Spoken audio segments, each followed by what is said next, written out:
Welcome to the jungle.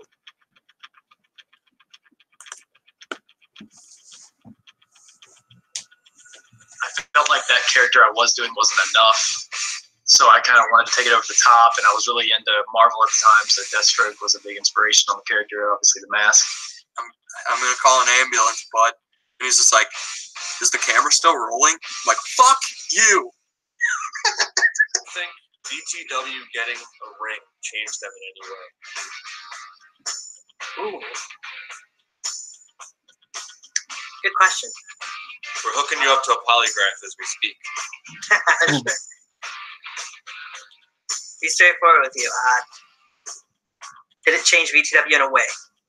Yes, it changed them for the better because being in a ring is better than being in a trampoline. Moonsaulting Bibles, dropping elbows, hitting floors. It was a very fun night, I should say. And that's where 16 was born. If I have to pick one of my many dream matches that I'm not involved in, that would have been huge characters, huge gimmicks, going at it, and it's a fantastic match, a huge show. I mean, what more can you ask for? Chase Bridges and Cam Jackson, I'll give them both my all, my living all, like until I can't damn near walk. Holy hell! Well, Mr. D'Lo Smith. No, just who the hell we are. We don't care. We don't care whether we win or lose. You know, at a random pay-per-view. What we care about is winning and losing when it matters. Yes. And when Worlds Collide 2, That's when it matters. fucking matters. Believe it or not, we're a big family, man. We're fucking brotherhood, man. We're gonna fight, but we have each other's backs. We have each other's backs. He didn't want to lose to me because he didn't want the end of Walker to be at the hands of Everett Creed. You know, going in, you know, I was nervous. You know, all the people, having wrestled in front of all the people. So, you know, it was a lot of blood pumping, a lot of stress, you know, but it turned out wonderful. And, you know, those guys I have a lot of respect for. I showed up to the match freaking drunk, and I think it got more people behind it. Because at that time, that's when I was getting that real heat. These motherfuckers call, tell them I tax this shit. The wrestlers, they think that loans automatically equals classic. And a lot of times it doesn't. Because if the fans feel satisfied with what they've seen, what's going to make them want to watch the next match happen? There was a lot of tension during Crossover Crisis, and then when that ended, the show started breaking apart, and Everett just wanted to like end it. And I was the one who said, no, let it keep going. Guys, we got a problem. I'm like, what? Yeah, none of the guys can make it. What do you mean none of the guys can make it? It was something that the world was so ready to see, and we were so ready to do. Now, tensions did run high. Tensions always run high. Let's be honest. But it was an enlightening moment. The world will all know my name. The world will all say that guy Jamal may just be one of the icons of backyard wrestling. And I really wanted people to feel how I was feeling. I wanted people to see that this is not the same big time Mike we saw at Best in the R2. This is not even the same big time Mike we saw at Christmas Chaos last time we saw it. This is an older, worn down, pretty much he's done. He doesn't have anything left. And the only reason he has not retired is because he can't live with himself to know, can I beat Rick Rios? Everybody knows that I don't like people pointing their fingers at me, let alone put it in my fucking mouth. I'm Tony from Tiger Talks Wrestling. Now, live from Muskegon, Michigan.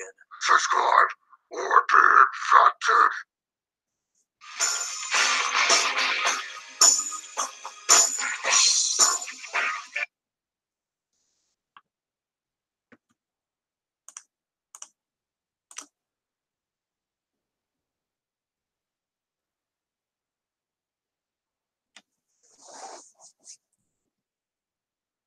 Hey guys, welcome in to Tiger Talks Wrestling.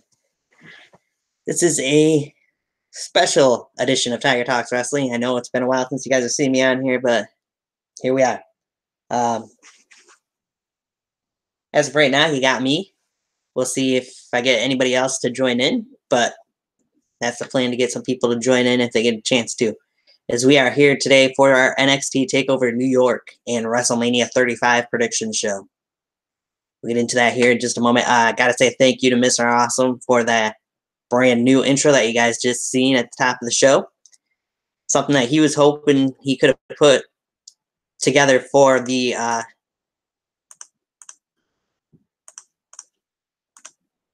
1-year anniversary show and just didn't get around to it. So that's something you'll be seeing at the beginning of every episode here.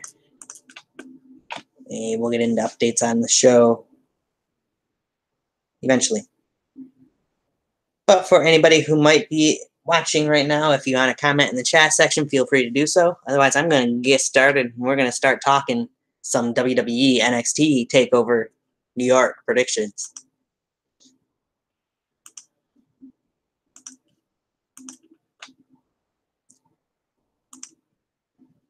If we get anybody in here, we'll get their opinions as well as they come trickling in. As you can see here, the first match we are going to talk about is the NXT North American Championship match, as the Velveteen Dream defends his newly won North American Championship against Matt Riddle. This is a match that I think is going to be one of the top matches of NXT TakeOver. Might steal the show. Hey, FDN, good to see you in there.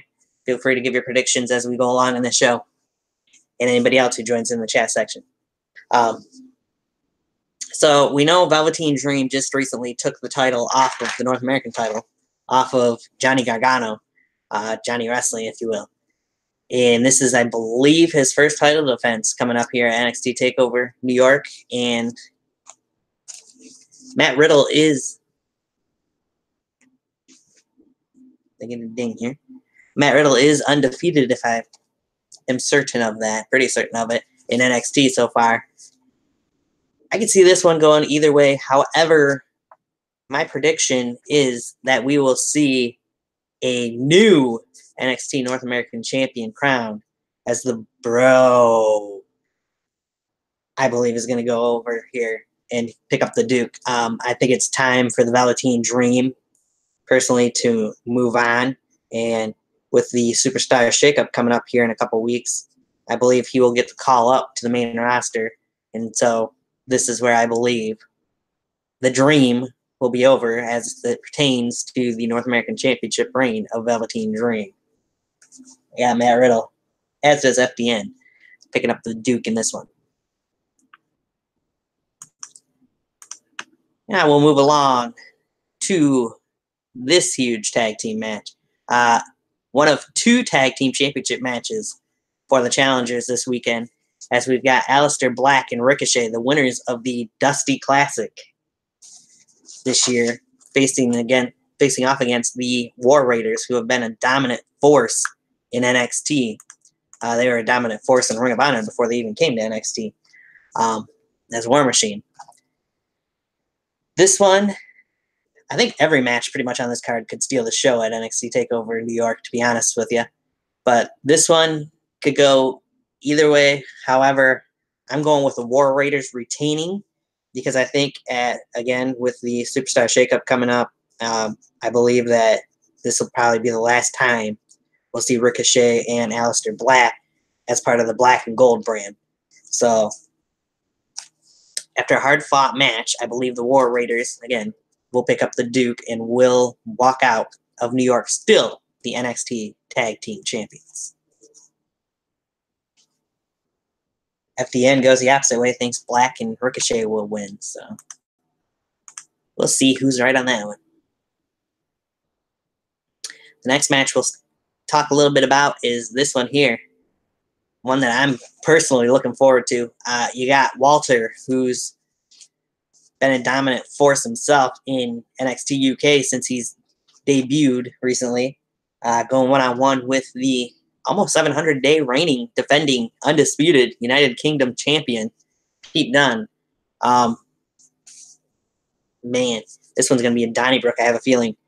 But when it's all said and done, the smoke's cleared, I believe it'll be the second time in the night that we'll be hearing after the bell tolls, and new, as I believe Walter will walk out the brand new NXT, or excuse me, the United Kingdom champion, NXT UK United Kingdom champion.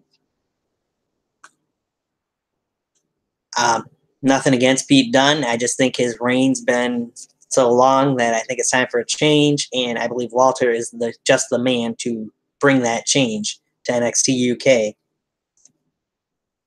FDN agrees. Got Walter as well winning this match. Moving right along, as I'm going to just keep doing as long as it's just me in here.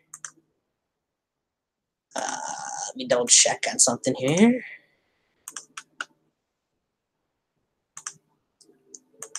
Get anybody else to join in.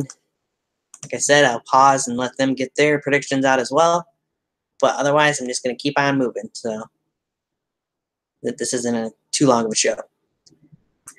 All right, next we've got the Fatal 4-Way match for the NXT Women's Championship. You got the two-time champion Shayna Baszler defending against Io Shirai, Kairi Sane, and Bianca Belair, who still, for some reason, calls herself undefeated, but she's not undefeated in the ring anymore anyway. But that's side's point, I guess. Like Sam Roberts, I'm not a huge fan of Bianca Belair. I'll get that out there right now if you guys haven't picked up on that before. But she's all right. She's very strong. I give her that, but I'm still not completely sold on her. This match is going to be a tough one to pick a winner. However, I think I'm going to go with Io Shirai picking up the win. I know some people in WWE are pretty high on her, and I was surprised. A little bit surprised she didn't win the Mae Young Classic at Evolution, the finals against Toni Storm. I'm happy Toni Storm won, but I believe that this night at NXT TakeOver New York will be the night that Io Shirai will pick up the win and become the new NXT Women's Champion. FDN says either Kairi Sane or Io Shirai. I mean, Bianca Belair could pull it out, but I'm still going to go with Io Shirai. I kind of agree with you. Either Kairi or Io, I think, will win it, but I'm going to go with Io Shirai getting the Duke here. I'm sure Jessamine Duke, speaking of Dukes, and Marina Shafir probably will get involved in this match, but I'm not sure it'll be enough for Shayna Baszler to retain. I can see Shayna moving up to the main roster as well for the Superstar Shakeup, so I just don't see her retaining here. So that brings us to the main event of NXT TakeOver New York. Man, I kind of wish what happened with Tommaso Ciampa won to happen, because I would have loved to have seen the finale of Ciampa and Gargano here. But Gargano and Adam Cole, oof, this match is going to be huge. I mean, if you guys haven't watched the video that WWE has posted on YouTube, social media, everywhere, of Johnny Gargano and Adam Cole preparing for this match, you need to take time out of your schedule and go and watch it, because it is amazing. Just to watch how these two are training. They're polar opposites, that's for sure. But Johnny Gargano and Adam Cole, this might be the best match of the entire weekend. Period. That's me saying that right now. I've gone back and forth. I'm a huge fan of both of these guys. I think they both deserve to be NXT champion. It's tough for me. After watching that video, I've become an even bigger fan of both guys, really. In a way, I'd love to see Johnny Gargano finally win the NXT championship. But I'm a little torn, because I kind of have a feeling he might get put on either Raw or SmackDown during the Superstar Shakeup. So I don't know for sure if he will or not. But for it being a 2 out of 3 falls match, I'm going to give you this. I believe this one is going to go all 3 falls. I think each man will get at least one victory, one pinfall more than likely over the other. The third fall, I believe, will come down to Adam Cole picking up the win. Just because I don't see the Undisputed Era going anywhere from NXT right now.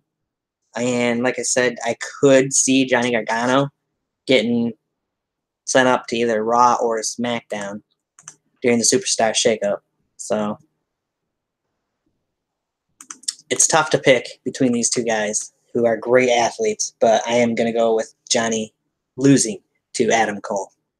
And I see FDN's picking Johnny Gargano. He's a sentimental favorite in a way, so I could see why you would pick Johnny. Again, like I said, I would love to see Johnny wrestling pick up the Duke, but I just think Adam Cole is going to be sticking around, and it's his time, and I'm not sure that Johnny is going to stick around. If Johnny is staying in NXT, then I can see him winning the title here, but my heart's just going with Adam Cole. I think Adam Cole is going to pick it up. But we'll see. I could be wrong. So those are my predictions for the 5 matches that you have at NXT Takeover New York. It's a great card that they've got. We could see, altogether, you could see 5 new champions, but I think there will be 4 new champions. Obviously, 1 for sure will be a new champion in the main event, but I think there'll be 3 other title changes. I think only 1 title is going to be retained on this night, but you never know. Stranger things have happened in the WWE. So, as per usual, I believe NXT TakeOver New York will probably be the best show of the weekend, like normal. Not to take too much away from WrestleMania, because it's going to be an awesome show, I'm sure. But with that being said, also WrestleMania is going to be a long show. It's got a lot of matches, and we're going to get into that here in just a little bit. And it's a wonderful weekend, as per usual. Man, it's about 5 years in a row. I'm wearing a Shield shirt today. About 5 years in a row, I've wore a WWE shirt just about pretty much every day for the week leading up to WrestleMania. Just something I do. It's WrestleMania week is kind of what I figure, so. All right. Happy that I got 1 person in the chat section keeping along with me. And we'll move on from NXT here in just a moment.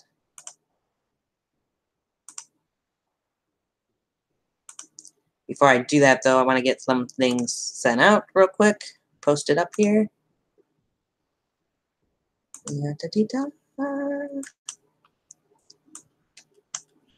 If DN, if you'd like, you could share any posts or any tweet I've mentioned about this show.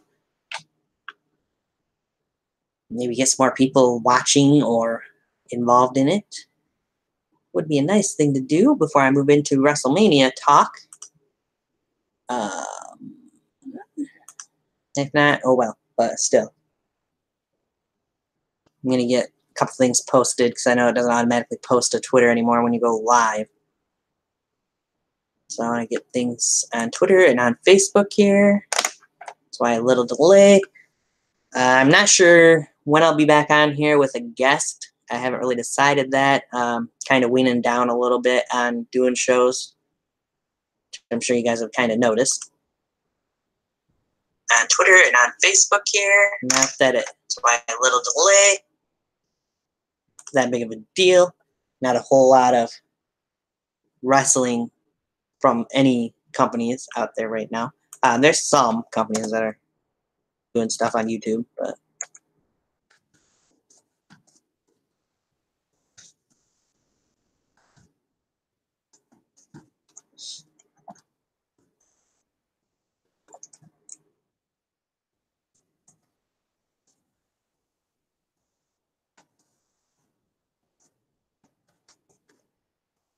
I do pretty much know who my next guest will be, but not sure when exactly I'm going to have them on, so I'm not revealing anything for that yet.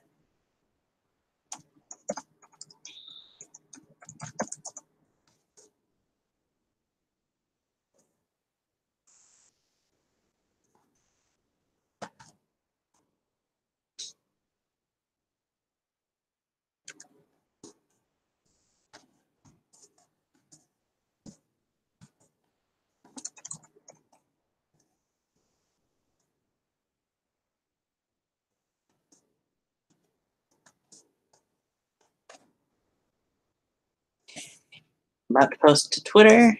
then we'll get it up on Facebook afterwards. There, now it shows that I'm live on Twitter. Knows it. And now to share to Facebook real quick. And then, like I said, after I get these shared, then I'll get into the WrestleMania predictions. That I know will take a little bit longer than the NXT ones because of how long of a show WrestleMania is going to be.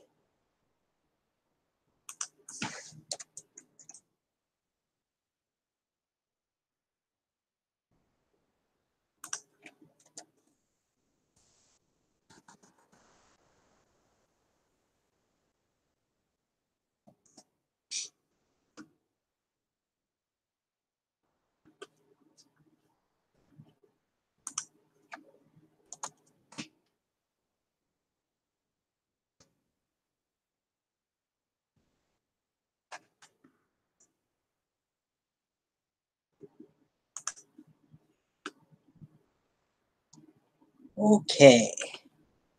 Before I get into that, though, let's talk a little about the WWE Hall of Fame that'll be coming up on Saturday night. As we know, NXT Takeover is Friday night, 7 Eastern, 4 Pacific time on the WWE Network. And then Saturday night, 7 Eastern, 4 Pacific time on the WWE Network is the WWE Hall of Fame, where this year's class involves the latest inductee, Brutus the Barber Beefcake, who was announced today will be inducted by the immortal Hulk Hogan.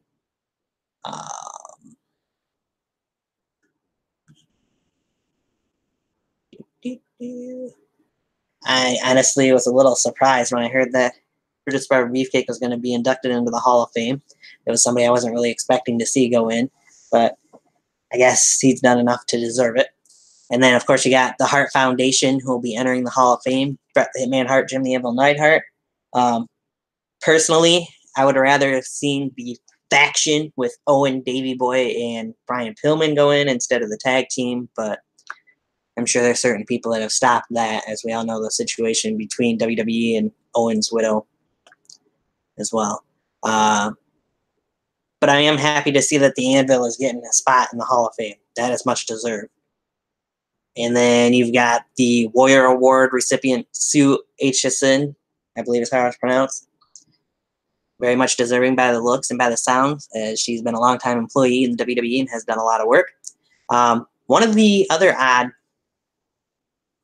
inductees, and some people have argued maybe shouldn't be going in, some people have said, because of where they really got their fame, is the tag team that's going into the Hall of Fame, Harlem Heat, who was just a tag team in WCW. We never really seen him as a tag team in WWE. Stevie Ray's never really been part of WWE. But some people have argued maybe they don't deserve it. However, I believe they do deserve this spot in the Hall of Fame. I mean, Harlem Heat was, like a 9-time WCW tag team champions, I believe. So they were the most decorated tag team in WCW, in my opinion. Interesting. So they deserve this spot, to me. Another controversial person going into the Hall of Fame for some people is the women inductee for this year, Tori Wilson. Again, she's might not have had the career that some women have in the WWE, but she has done a lot. She did a lot when she was there. I believe another person that is worthy and deserves to be inducted in the Hall of Fame. And then you got the man who's overdue, in my opinion, to go into the Hall of Fame. The longest reigning Intercontinental Champion, the Honky Tonk Man, who he's been vocal several times over social media and about how he doesn't agree with things for WWE, but this is a guy who, again, in my opinion, is overdue and deserves to be in the Hall of Fame. And of course, you can't forget to mention the headliners of the Hall of Fame 2019, as you got D Generation X getting their spot in the Hall of Fame, as after this year's Hall of Fame, we will have not one, not two, but 3 men who will be part of the who will have 2 Hall of Fame rings, rather. As the Nature Boy Ric Flair is a 2-time Hall of Famer, he'll get a 3rd ring at some point when Evolution more than likely goes into the Hall of Fame. Booker T will be a 2-time Hall of Famer when he goes in with Harlem Heat, and Shawn Michaels will be a 2-time Hall of Famer as he goes in with D-Generation X. The biggest story for this is that DX's members that are getting inducted are Sean, Hunter, of course, the New Age Outlaws, X-Pac, and the 9th Wonder of the World, China, who very much deserving of that spot. And a lot of people would even say she deserves to have her own spot, but who knows if that'll ever happen. I'm pretty excited to see these Hall of Fame speeches. I'm sure many people probably are. And I think I'm most excited to see what DX does say and what Brett and Natty, rather, will have to say, because I'm sure Natalya will probably take her dad's spot, so as to speak, up on the podium and talk for her dad as part of the Hart Foundation induction. So those are the 2 I think I'm mainly looking forward to the most. Nothing against the rest of the inductees, but Hart Foundation and DX are 2 main ones I'm looking forward to. Okay. I procrastinated, I guess, a little bit enough. So let me bring up these cards, and then we'll get into the WrestleMania prediction show. Part of the prediction show.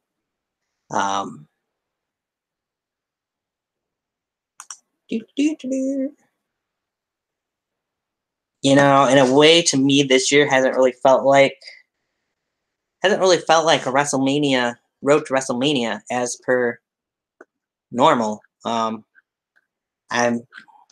me, I think it's partially because we haven't seen nor heard anything about The Undertaker, and we haven't seen or heard anything about John Cena either. John Cena is supposed to be at WrestleMania and supposedly supposed to be in a match, from what I've heard. However, against whom? Don't know. Hasn't been revealed. Once I can get these match cards up, then we'll dive into this. I just want to be a little slow here. A lot of matches, as I mentioned. We'll go through each one of them individually. Might not say a whole lot about them since it's just me in here at the moment, but alright.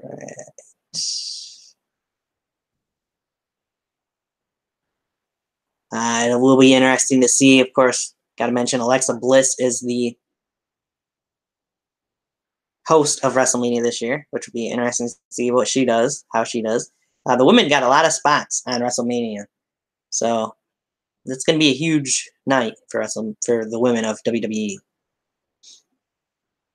And of course, they couldn't make it as easy as what it was to get to the match card for NXT Takeover. Let's see.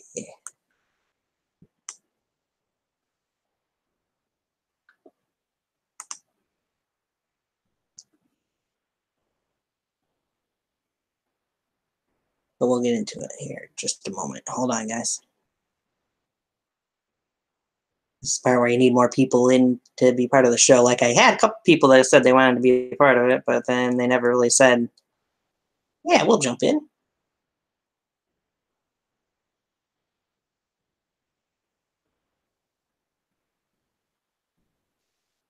Oh. I guess that's one way they can do it. Oh, fudge.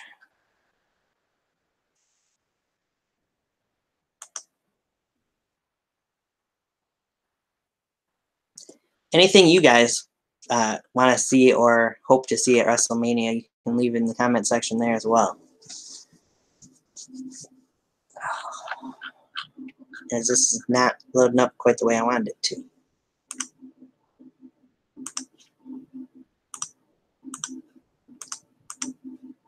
Oh, no.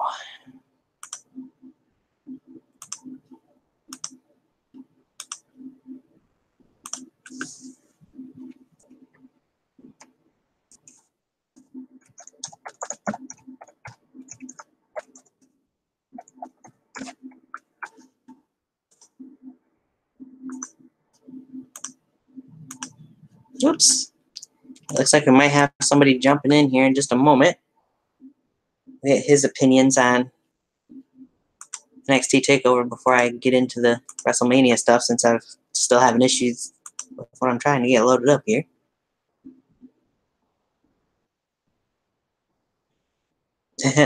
Yeah, I know, it's been forever since you've been here. I haven't been on a whole lot either recently, so.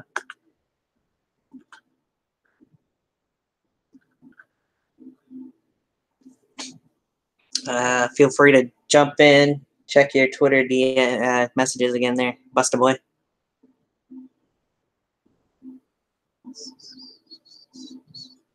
Give me something to talk about while I'm trying to find what I'm looking for here.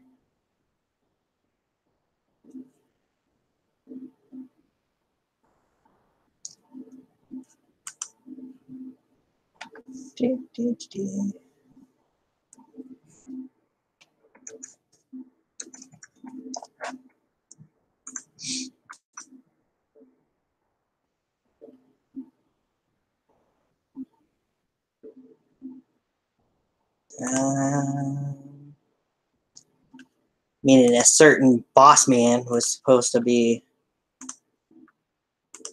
joining in, and then a certain somebody else, Luchador, had talked about it.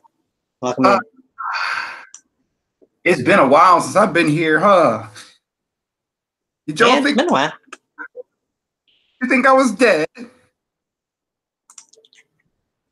Nah. I thought I was. How you doing, man? Good, good. I got me a new shirt. Dean Ambrose shirt. It's my first. Yeah, my first wrestling shirt.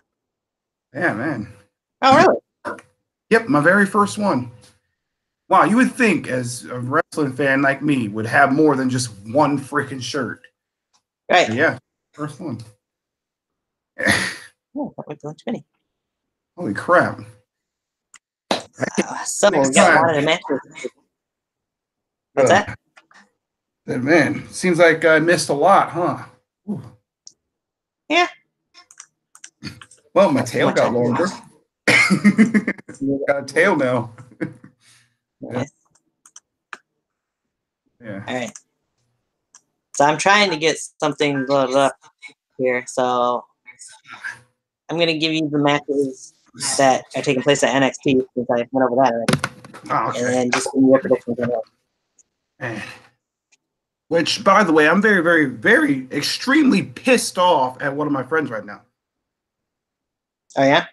He's going to be going to Takeover, and he's going to be going to WrestleMania, and he's going to be going to the Raw after Mania. Oh, nice.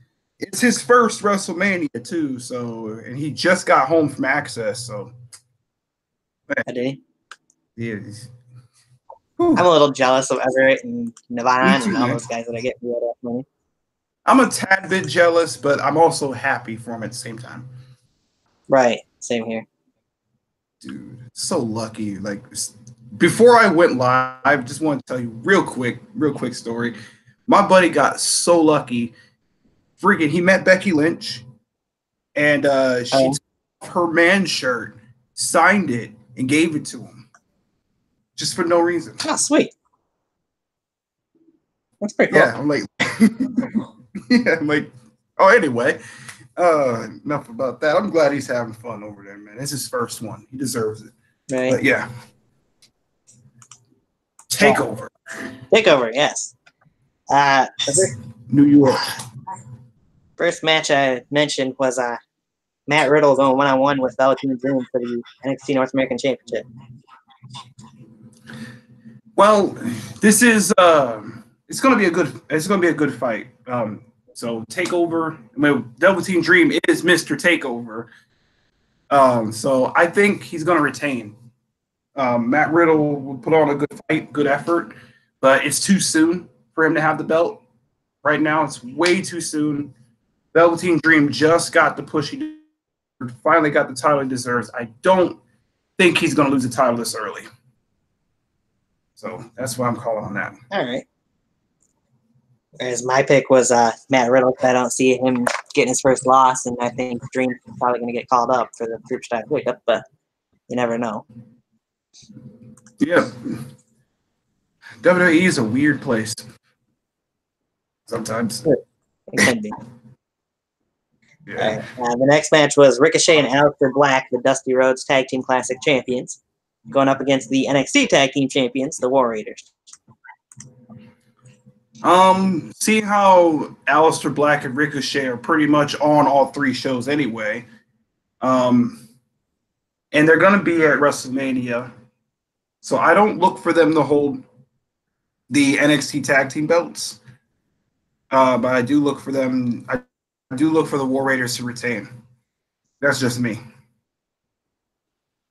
I agree, because I don't think we're going to see Ricochet and Aleister Black in NXT anymore. Yeah, because their time is up. Their time is up in NXT. So yeah. So then you got Walter versus Pete Dunne for the UK Championship, rather. Wow. Okay. So first of all, I don't really watch a lot of NXT UK. I don't really get the chance to watch it. Hey, it's not my fault. Okay, I don't got network, so leave me alone. Anyway. Hey, okay, I get from my UK friends. Okay, I don't need any from you. Oh, you're gonna get it. But yeah, I have the network. Jeez. Yeah, shame on me. But anyway, I think it's going to be a hard-hitting match. This is going to be the first time I've ever seen Walter in action. So I know it's going to be physical, as any Pete Dunne match is. I know it's going to be hard-hitting, as any Pete Dunne match is, but seeing how Pete Dunne is going to be getting called up very, very soon. I see no reason why he shouldn't. I look for Walter to be new champ. Right. I mean, it's been so long that Pete Dunne's been been the United Kingdom champion. I want to keep calling it the NXT UK champion, but they just call it the UK United Kingdom Championship. Been almost 700 days that he's held that title, so yeah, I agree with Walter to take that championship from him. So then you got Bruno's match, freaking record, man. He keeps it up. All right. Then you got the Fatal 4-Way for the Women's Championship as Bianca Belair, Kairi Sane, Io Shirai, and Shayna Baszler battle for the title. Never thought I would say this, but despite the fact that I really don't give a shit about Shayna Baszler, I find her boring in the ring. I find her ring work absolutely boring. I find her mic skills absolutely stale. Despite all that fact, I don't see her losing the belt still for some reason. Really? I don't really either. I really don't think either one of those are really worthy of holding the belt yet. You know, I mean, Kairi Sane had her moment in the sun. She did really well. If she was to lose the belt, I would say Kairi Sane would be the one to take it. But you got to think, Shafir and Jasmine Duke. And I think they're going to play a huge factor in this match. So with that, I think because of them, yeah, she's going to retain. That's my opinion. My opinion is I believe Shafir and Duke will get involved as well, but I still believe that Io Shirai is going to walk out with the NXT Women's title. And of course, you got Io Shirai, huh? Yeah, Io Shirai. So I know there's some executives in WWE that's been high up on her, even before she was part of the Mae Young Classic. So I just think it's her moment to shine. But we'll see. And I think Shayna's going to get called up during the Superstar Shake-Up in 2 weeks. Oh, yeah, it's happening. She's getting called up for sure. So then we go from there to the main event of NXT TakeOver New York, which I had mentioned earlier, I believe will probably be the best match of the entire weekend. The 2 out of 3 falls match for the vacant NXT Championship as Adam Cole, baby, goes one-on-one with Johnny Wrestling, Johnny Gargano. I want to point out that both these guys deserve the belt. I agree. Both of these guys have busted their ass in NXT since day one. True.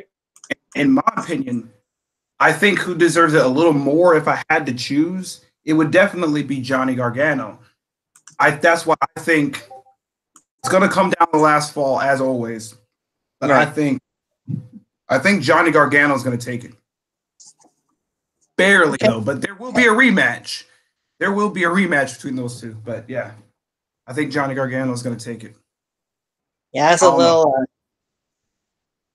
back and forth on this one because I kind of have a little bit of a feeling that Johnny might end up either on Raw or SmackDown after the Superstar Shakeup.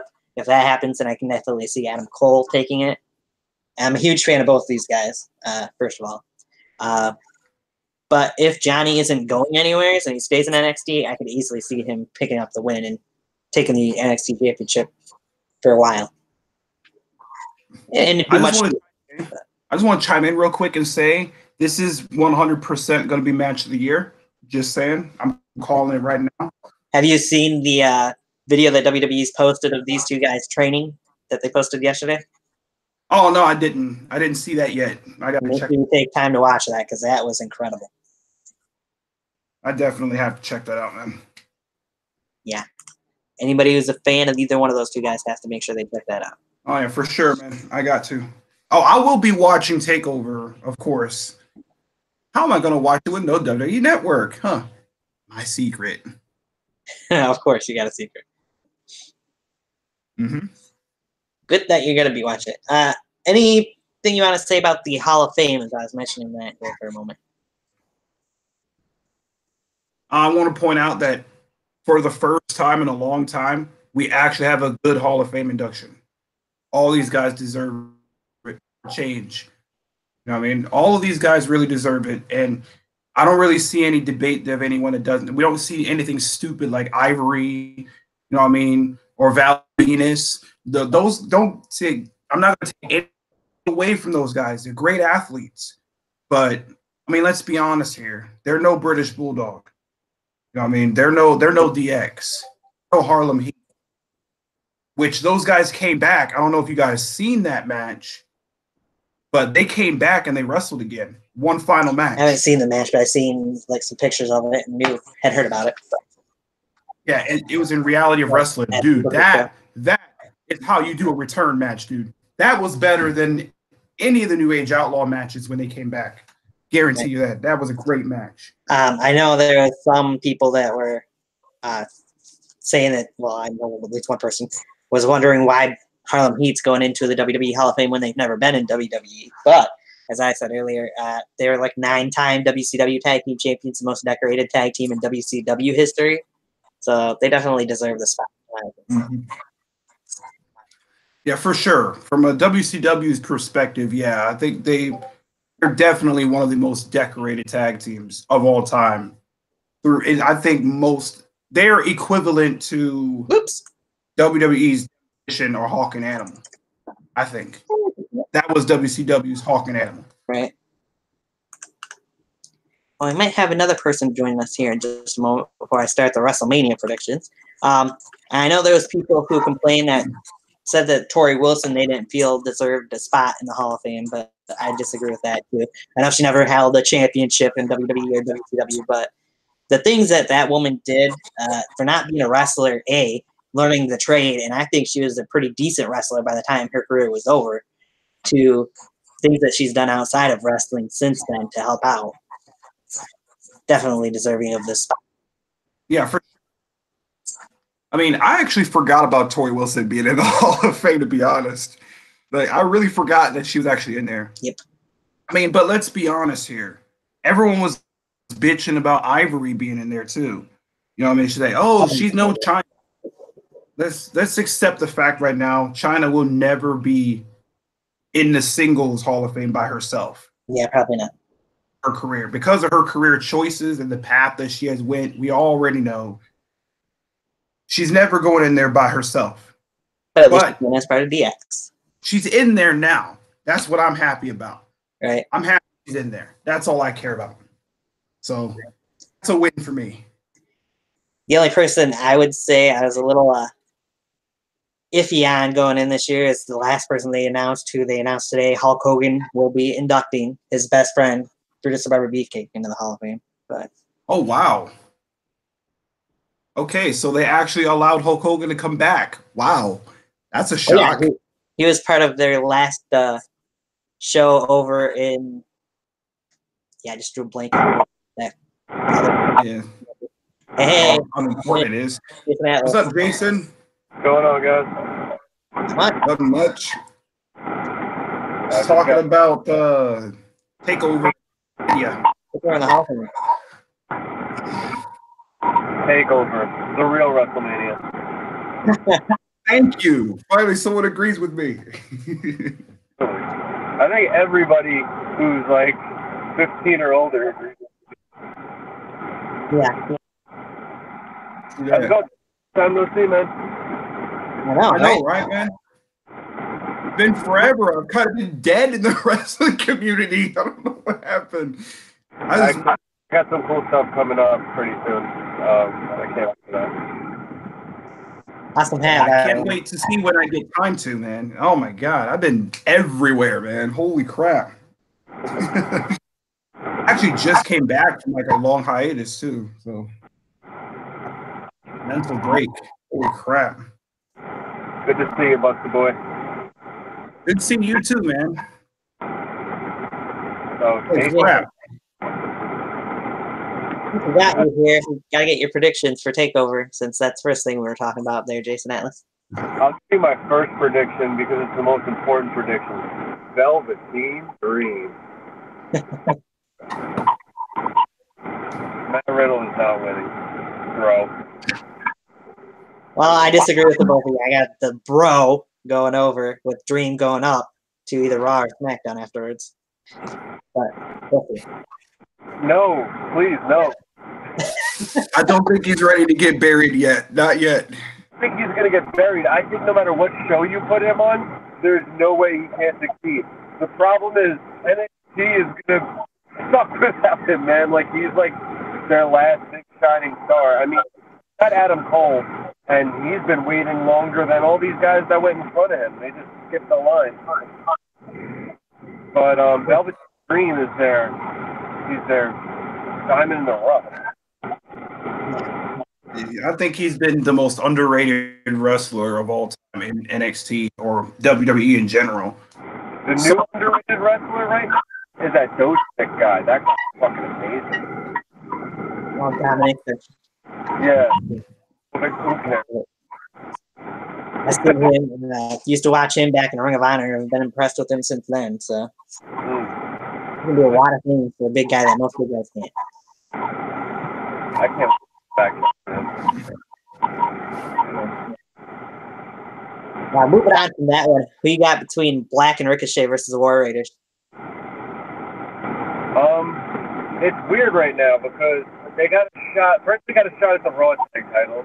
Then they got a shot at the SmackDown tag title, and now they got a shot because they won the Dusty Rhodes title. They got to fucking win one of them. So I think that. I guess it'll be a short reign for the War Raiders, but I think if anybody can pull it off, it's like 15. And my thinking is that Black and Ricochet are probably just going to be mainstays on the main roster. So we got War Raiders taking that one.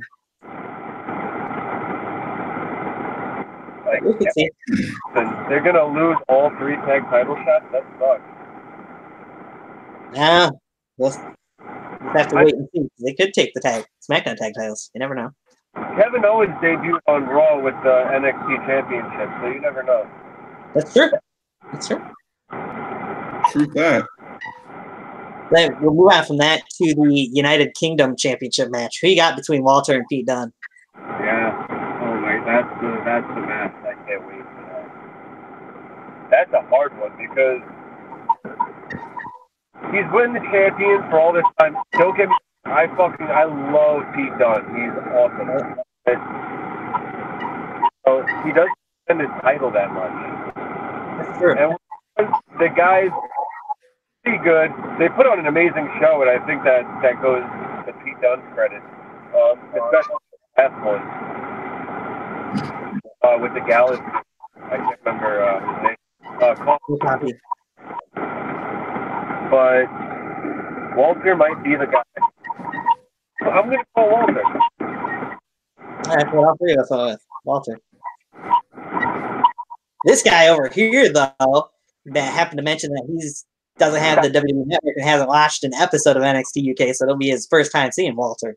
Yeah, my guy. It's funny because I know who Pete Dunne is, I know who Tony Storm is, and I know who Rhea Ripley is. I always That's know weird.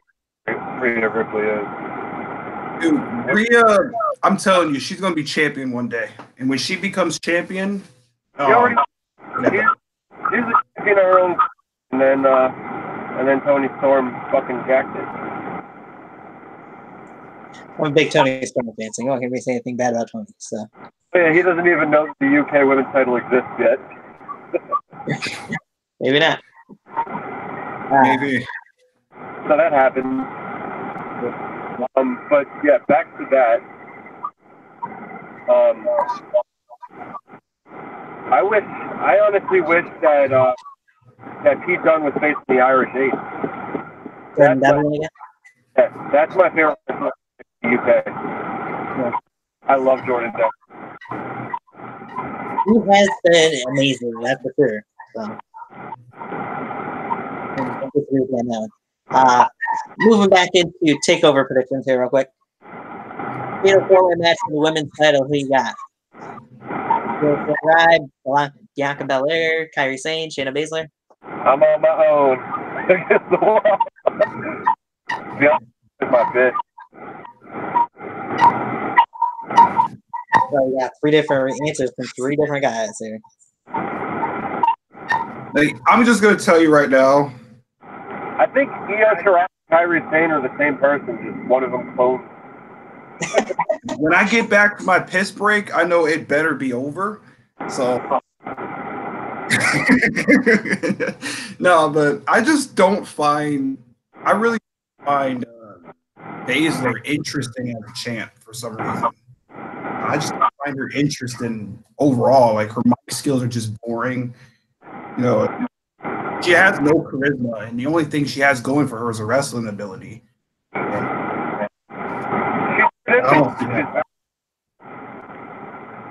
One day, man. I hope she loses that belt. I mean, what's about Brock Lesnar, but he's a good heel. He's a good guy to hate. Yeah. Baszler, yeah. I think she's actually doing a great job as a champ. She's trying to show them like there's no competition there. But I think Bianca's going to get it the second time because she's going to win this match. See, from that into the match that I've said a couple times, and I'll mention again, I think it's going to be the match of the weekend. The 2 out of 3 falls match for the vacant NXT Championship. Adam Cole or Johnny Gargano? Who you got? My fiance has got Adam Cole. She's in love with him. I got to watch out for that. And I've actually got Gargano. Nice. The way that Ciampa had to go was like so messed up, man. But I think Gargano's gonna kind of do it for himself and for Ciampa. I think it's gonna be like victory. I don't know with Adam Cole, but that's only because I kind of have the feeling that Gargano might end up either on Raw or SmackDown. But if he doesn't, I could easily see him taking the title. Hashtag pray for Ciampa. Just saying. He deserves it. He before that North American title, he spent so much time on the more than everybody but Cassius Ohno probably. It's true. Because Cassius Ohno like sleeps there.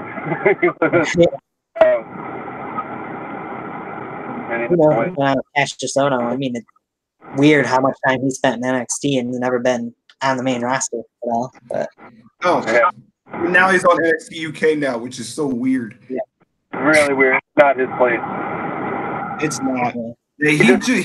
He's honestly the 8 ball on the table right now in that place. Like, it's just. He's like someone, Find it's people. not really that interesting. How can I find people smaller than the ones on NXT? If you went there. Man, that's crazy, man. That would be like Pete Dunne, right? Going to NXT and working there full time. You know what I mean? It's just, it would be good to see Dunne, you know what I mean, do that, but he's a fan in the UK right now. I see him getting called up soon. I'm calling it. I was talking about Harlem Heat before. Mm-hmm. Yeah, like that was like when I came up, saw that your first show was still going. Yeah. So if you got any. See, WWE bought WCW, so now they can do whatever the fuck they want. It's stupid that Harlem Heat is in the WWE Hall of Fame, but it's also stupid that China can't get in there by herself and hasn't been there yet, and they're just now inducting Brutus the Barber Beefcake. The Hall of Fame is a shitty sham. I agree with it. The Patriots winning. What's that?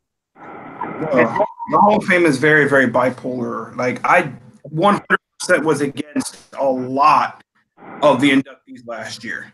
I didn't feel Ivory deserved it, not because, it wasn't China, like a lot of people were saying. It's because she didn't really accomplish a lot of things. I mean, when you think the Attitude Era, Ivory's definitely there. I think she was in the first ever women's match, actually.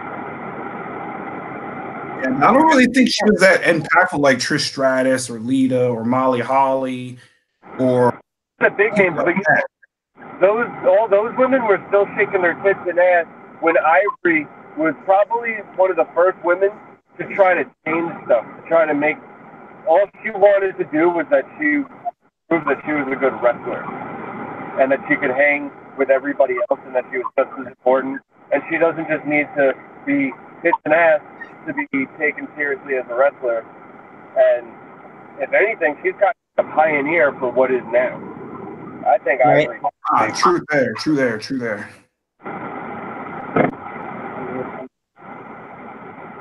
But back in the Attitude Era, when she was the only one that refused to like kind of shake her tits, I hated her. I hated her. Just beating up all the hot girls. But that's what made her a good deal. I'm hoping that Victoria gets in there one day. She deserves it too. I know she had a bad ending with it. It's like if you don't leave, like on these amazing terms with WWE, you're doomed to wherever you go from them. Yeah, that sucks. It's like they blackball you. Yeah, and that's really shitty. And it's funny because they've been getting called out about that too. Especially they've been getting called out for blackballing people a lot. Look at Rick Swann right now. Oh God. He was talented like a motherfucker, dude. He had so much wrestling. Look at Evan Bourne. Right. One of my favorites, by the way. Just want to point that out. Matt Sydal now. Yeah, he's great. He's a great athlete, by the way. Overall, like he was great in the WWE, but I really feel like he should have won the IC title or something. I really cemented it and made it interesting. Yeah, but then you have closed-minded Vince McMahon who's like, I think bigger than him. Of course. Yeah. Yeah, this is the same old guy that's getting called out by a comedian. Being a Long Islander, I know that stupid face personally. Tony Nese. Yeah. We'll get back on track. Tony Nese is going against Buddy Murphy for the Cruiserweight title on the kickoff show. I know Tony Nese personally. I've spoken to him a handful of times, and he actually trained one of my best friends. She went up and ended up doing something else. He treated her like garbage, he tried every day to make her quit. And not in a way that, you're just trying to show him how the business is, but just straight being a dick. I hate Tony Nese as a person. I can't deny his ability as a wrestler, but Buddy Murphy. Tony Nese is a fucking douchebag. I don't need to go on my tangent about how pissed off I am that again another cruiserweight match doesn't get in the spotlight where it belongs. I don't need another tangent about that. Is this kind of bullshit right here is why people take cruiserweight titles seriously anymore? Wait a minute, they're doing the cruiserweight title at Takeover. I just kind of Mania. WrestleMania kickoff. Oh, we're switching over. Damn, the kickoff. You should have played kind of little ding. Let's know that we're switching over.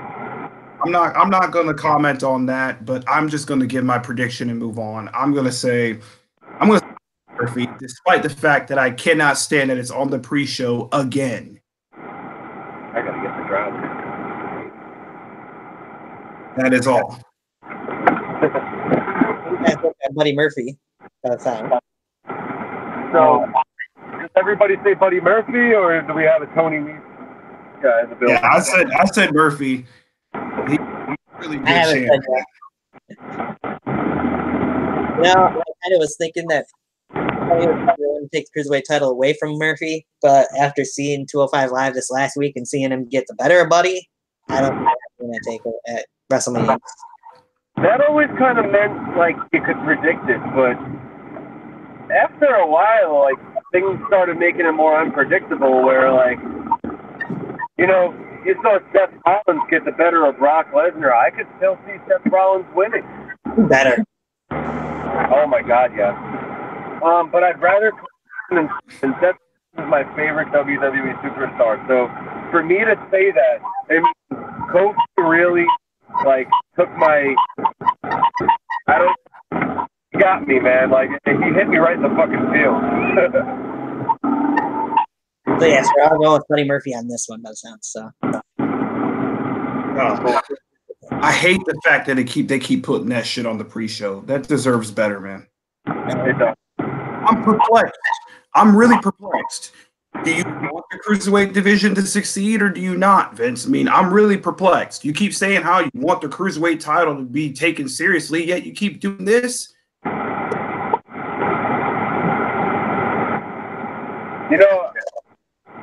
I know he's NXT, but I wish Noam Dar was Murphy's opponent, because Noam Dar, since he's been doing amazing, man. Oh yeah, 100%, man. Definitely.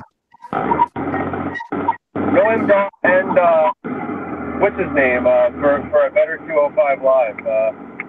Drew Gulak. He's great too. Drew Gulak's good too, man. Oh, these people getting hurt. Sorry. I'm in the hood in North Carolina, good old Charlotte. Woo! Woo! Charlotte. That'll hopefully not. I want Sonya Deville. Women's battle royal. The women's battle royal is very unpredictable. Battle royals in general are so unpredictable. They can go either way. So I would like to see. I would like to win it. But Naomi is on her way out pretty soon, so yeah, I see Naomi win it too. But I'm gonna go with Asuka. Naomi's making noise on Twitter, man. They go off. Yeah, my pick is Sonya Deville. And I'm going with Asuka too, because I feel like she deserves it after the shit they were gonna do.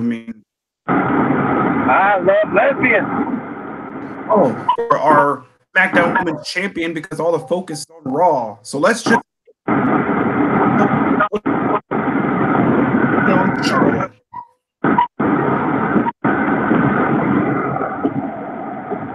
Super Asuka, and then Jason's going with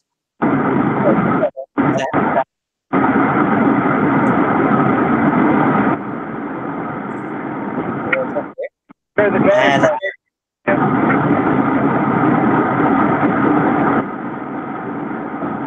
third final match.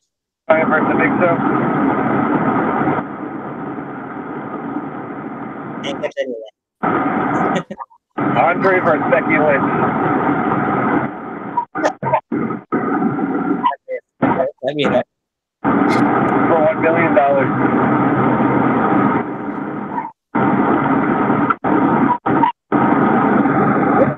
Referee, Dr. Lee.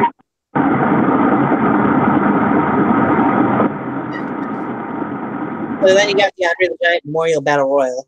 And match.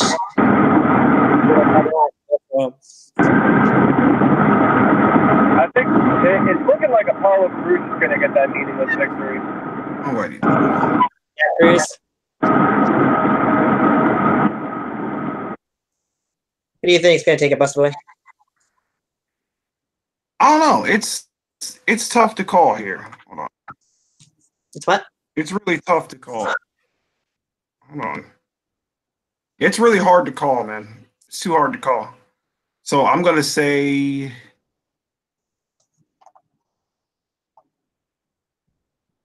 I don't even know who's all in it. I'm just gonna draw that and say Apollo Crews. You're going to go with Apollo Crews too? Well, I'm going to go against both of you. So, yep, that's who I'm picking, Apollo Crews. And I think there's another guy in this match who deserves it. Whether or not he'll get it, we'll see. But there's a man who I believe should be... They've treated him like shit, to be honest with you, since he's come back to WWE. And that man is EC3. That's one guy I'd love to see get the win here. Don't know that it'll happen.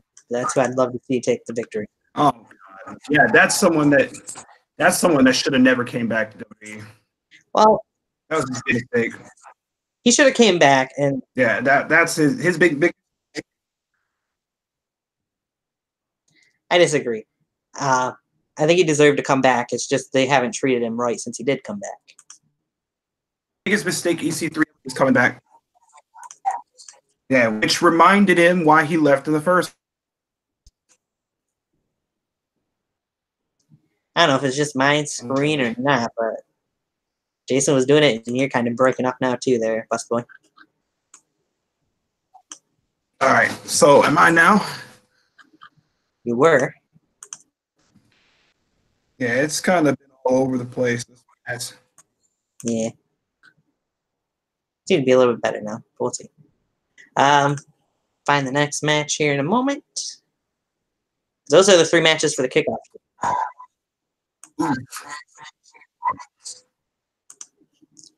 And then the main show. Oh man, and I still don't understand it, man. About the cruiserweight. Yeah, I'm not gonna go on a tangent about the cruiserweight title. I'm gonna leave that alone. You have been spared from my tangent this show.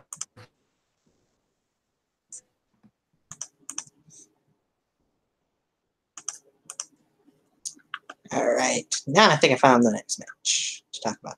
There we go. Yep. If we can get it so that you're not breaking up. And if you can't, I got it too. Did you get? Got the main.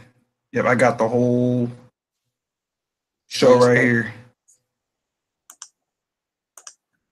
This is the next match we're going to talk about. Yep, the next one is going to be all tag titles. Oh God.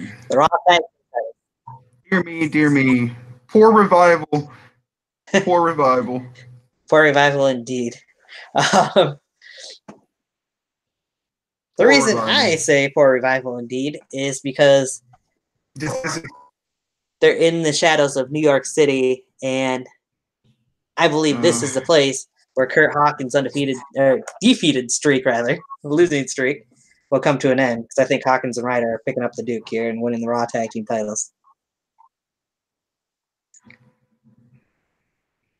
I know they don't want Revolve going to AEW. So that's literally the only reason. That's literally the only reason why they put the tag team belts on them in the first place, is so they can sign a new contract. Yeah. So as much as I like the Revival, and as much as I think they deserve better, the smart thing would be, if they want to keep them around, is to have them retain. But it's Vince McMahon and WWE.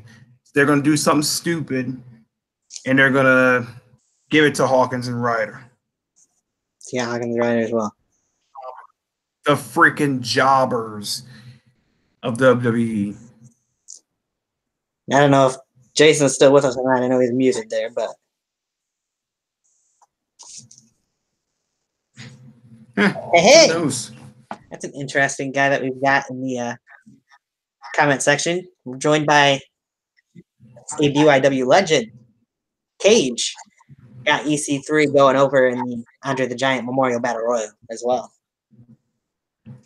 Looks like, or at least he says EC3 anyway, so I'm assuming that's who he was picking for. Another guy who, if he's not busy, could join in here too if he wanted to, but that's not here nor there. Jason, if you are with us and you get a chance to, you can give us that pick at some point for Hawkins and Ryder versus the Revival in the comment section or otherwise. I got mine loaded up too, so I can see the. Yeah, not necessarily good in order of how they've got it on here, kind of in a way. All right, we're gonna go. So the 4-way for the tag team titles. Yep, that was the next match I was planning on going to. Once I get it up here in a minute.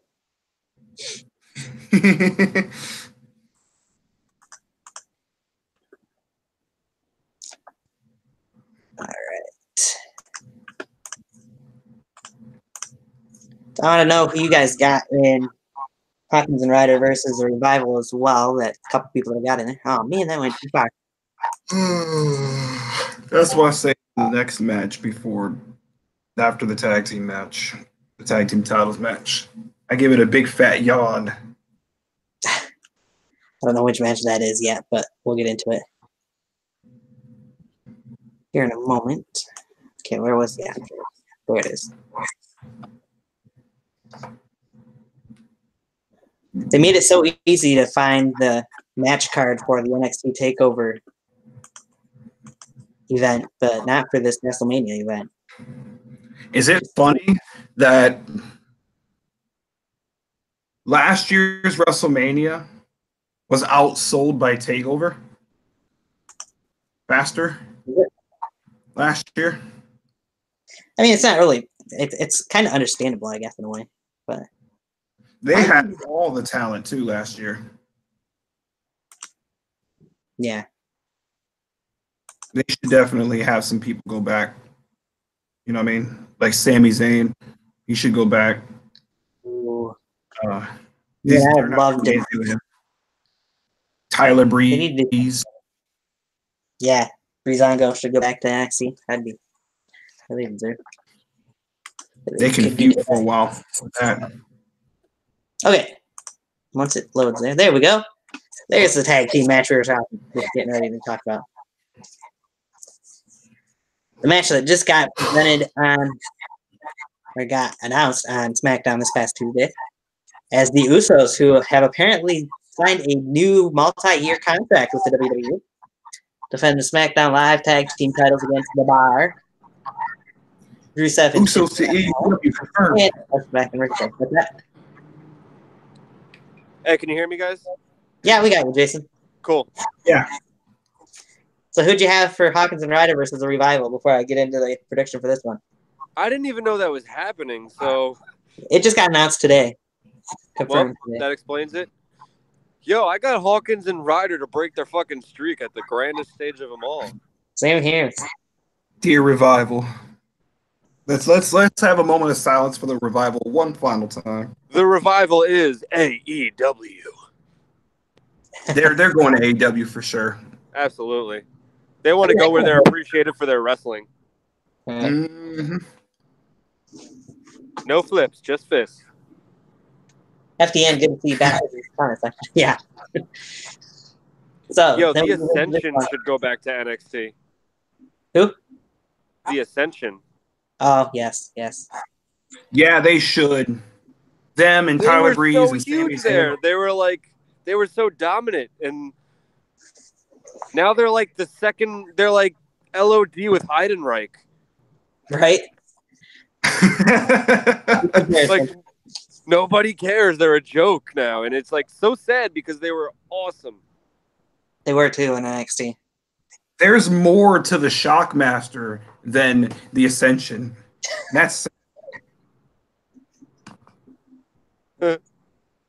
So, yeah, there's definitely a lot of people that could go to NXT, and there's been rumors that some people could end up going to NXT in this year's Superstar shakeup too. So we'll see what happens. Can you imagine if they just sent Roman Reigns there? That'd be hilarious. Well, they just sent Dean Ambrose there. They're just like, we wanted less people to boo you, so it's just not as loud for your ears anymore. But the booth disappeared pretty much since he's returned. So no, he's been doing his little spots. I couldn't have picked a better opponent for him at WrestleMania than Drew McIntyre. Right? We'll get into that match in a little bit, though. Yeah. Yeah, I'm not yet. Yeah. I got a tangent about that too, but I'll get to that in a little bit. FDN picks the Usos to retain the SmackDown tag titles here, which is different than what I'm going to pick. But what do you guys got? Fuck the Revival. What? Let's see. So I think that, first of all, I think Shinsuke and Rusev deserve better. Just saying. I don't. The fact that they're a tag team, they actually went through with this tag team is kind of a joke and kind of cringy. But yeah, at least they're doing I digress. Their I in-ring say ability is Shinsuke needs great. to go back to Japan. Agreed. I kind of have to. I think if Ricochet and Aleister Black lose at NXT TakeOver, I think this will be the one right here that they take. I think it'll be if anybody's has any amount of threat to the Usos, it's definitely Ricochet and Aleister Black. So I'm predicting there's going to be new champs. And I'm predicting, as much as I want the Usos to win, and trust me, I do. I want Aleister and Ricochet to win more. So they're going to take it. I hope at WrestleMania, Bobby Roode and Chad Gable break up. During the Battle Royal? Wherever they are. I don't know. Andre the Giant Memorial Battle Royal. Yeah. I hope one of them eliminates the other one and they just brawl and that's the end of them because they're wasting Bobby Roode. Agreed. I think Bobby Roode is going to be the one to turn on Chad Gable when it comes to it. So. Yeah. Yep, he's going to throw him over and he's going to beat the living hell out of him. As long as it's not like the Batista thing where it's like, you're supposed to be my friend, and then throw him over. Oh, that would be a terrible storyline. I wouldn't even tune into that. Right. But name all the SmackDown teams again because they threw this at us like a curveball that didn't need to be thrown at us. I agree. It would have just been better off like just like a regular tag team match. So it's the Usos. The Usos, Nakamura and Rusev, and who else? The Bar and Aleister Black and Ricochet. Yep. I got the Usos.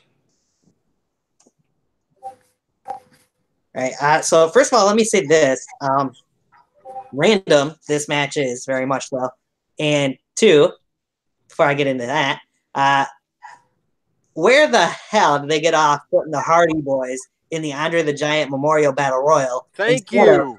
Against the Usos for the SmackDown Tag Team titles that everybody wanted to see. Everybody's pissed off. Yeah, who knows? I didn't Who even knows notice what that Matt and Jeff was in there. That's the thing. Who knows? Who knows what they were thinking on that one? They Can were. you imagine What's up, the Cage? Hardys now in Ring of Honor? Like the damage they could do? Not the Hardys, I'm sorry. The Usos. The Usos and Ring of Honor? Man. That would be... Like, the Usos versus the Briscoes for me right now would be a dream match. Dude, can you imagine one of the Usos versus Jay Lethal? How good that would be? Or Like both the Usos versus, like, Jay Lethal and an awesome partner. Or like, how about this? How about the Usos and Kazarian and Christopher Daniels? That would be a hell of a fight right there. Mm. Those two, I could just imagine those two fighting. That would be a hell of a fight. Let me tell you something about the Usos and everybody else. Everybody else messes up a promo once in a while. Everybody else, they stumble on their words or they just don't deliver right or they sound stupid. The Usos deliver the perfect promo all the time, every time. It's true. I agree. It's true. They're great, and they do it different styles too, right? So when they're coming out, they're so in unison when they're speaking together. The backstage skits, they're in a dark area. Oh shit, Cage! Doing different things, you know. I looked down at my phone. I'm like, yo, shit, Cage is on my phone. What's up? What's up? You just never know. Those top-notch promos. Yeah, Cage is literally an out of nowhere guy. You know, RKO. Fuck the RKO. You get Cage'ified out of nowhere. Yo, I got Cage winning the Money in the Bank ladder match this year. There you go. I look for him he's gonna pop into WWE somewhere and he's gonna throw him off and through a table and he's gonna grab the briefcase. It's mine, bitch, and just walk. That would be my look. That's something I'd probably. That would be how I enter the WWE in the weirdest way fashion. That'd be dope. But no, back on the Usos' point, I would agree.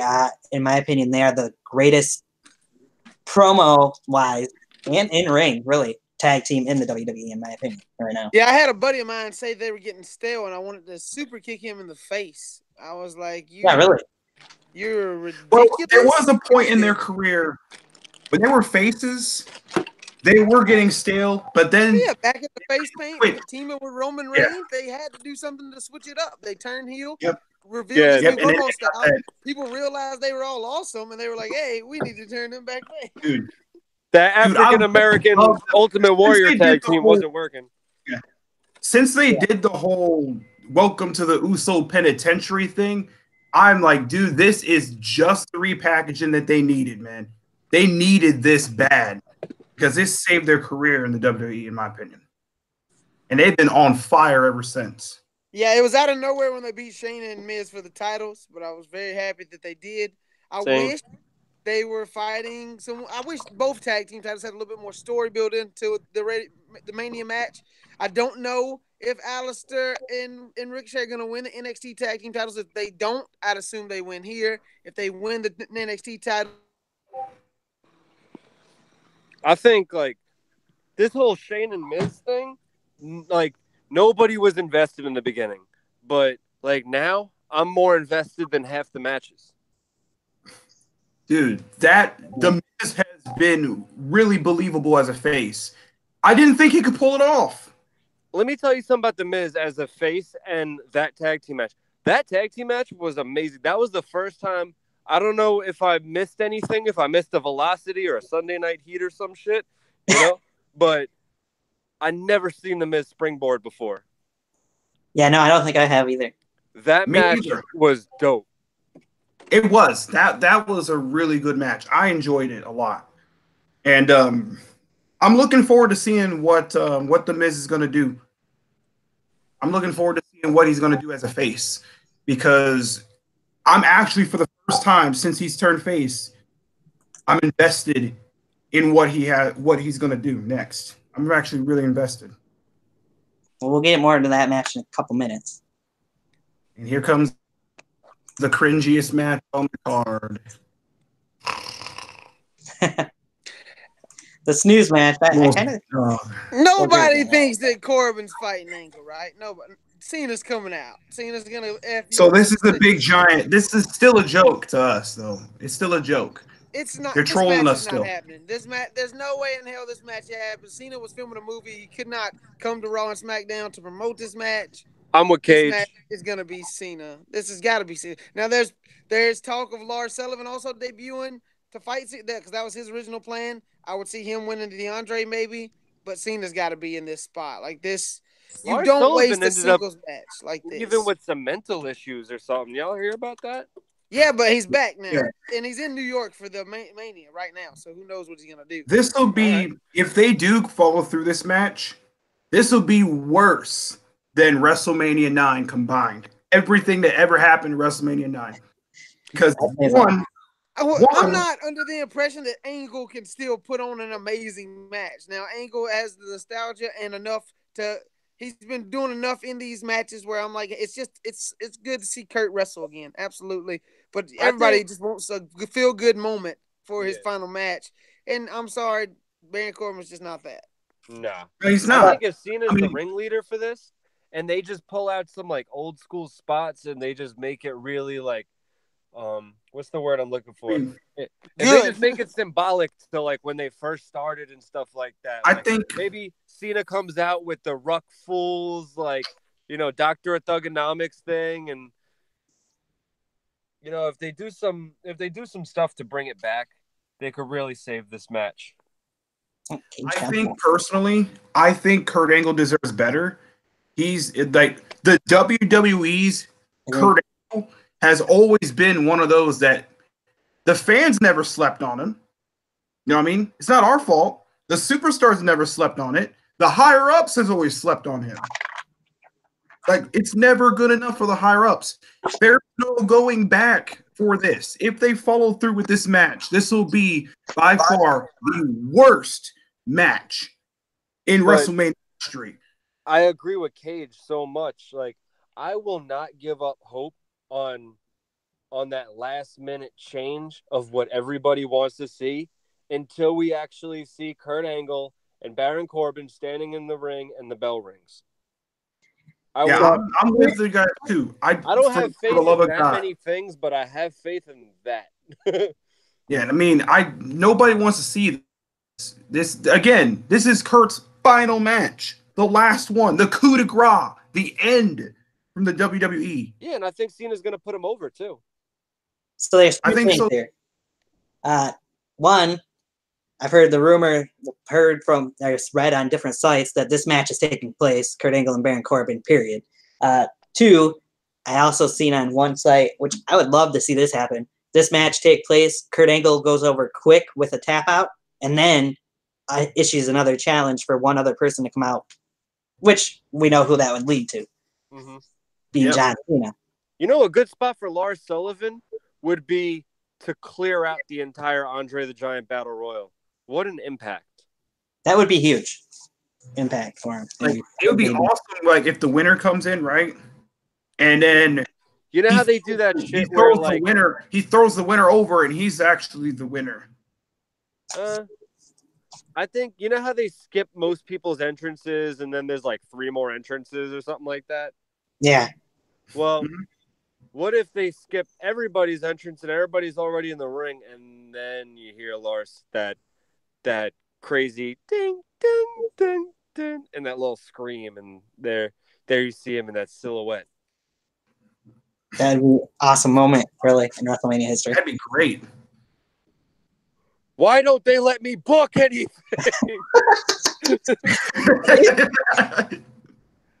I booked WWE for a while, and at that time, it was fucking awesome.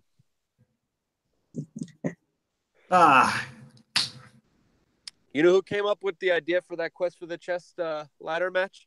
You. I'm shooting right now. Yeah. I could think of some fire ideas, too. Well, since you brought up the subject of UWE, is that dead or what? Oh. No, I know it's not dead, but hey, I've been the champion. Hey, it's Jason Atlas's side character. Oh wait, no, it's just Finn. Never mind. Just Finn. Just Demon Finn. Yeah, I know you've been WWE champion for quite a while now. You know, it took a while before the Disease of Atlas came out to make sure that he wasn't a ripoff of Novin or Finn Balor or a lot of you know, Dustin Reagan. It took a lot for the Disease of Atlas to just be the Disease of Atlas as its own commodity. That was fucking hard. I bet. Since you mentioned one guy in there, I gotta say I'm very much looking forward to and was excited to see that Dustin Reagan actually is going to be in a match at UCBW's show that they're going to be having come out. Mm-hmm. That's awesome. I'm quite excited to see Dustin Reagan back again in wrestling again, in backyard wrestling in general. I'm really looking forward to wrestling him too. I'm sure you are. We've had little here and there confrontation type things. We went at it for like a minute or two in the reunion rumble. There was a match that was never aired and it's complete and utter bullshit. And the show in itself was all right. Let's not go too far into Best in the Yard. But I knew that's where you were going. Best in the Yard 4. But I'm sorry. You mean the match with the show never happened? Okay.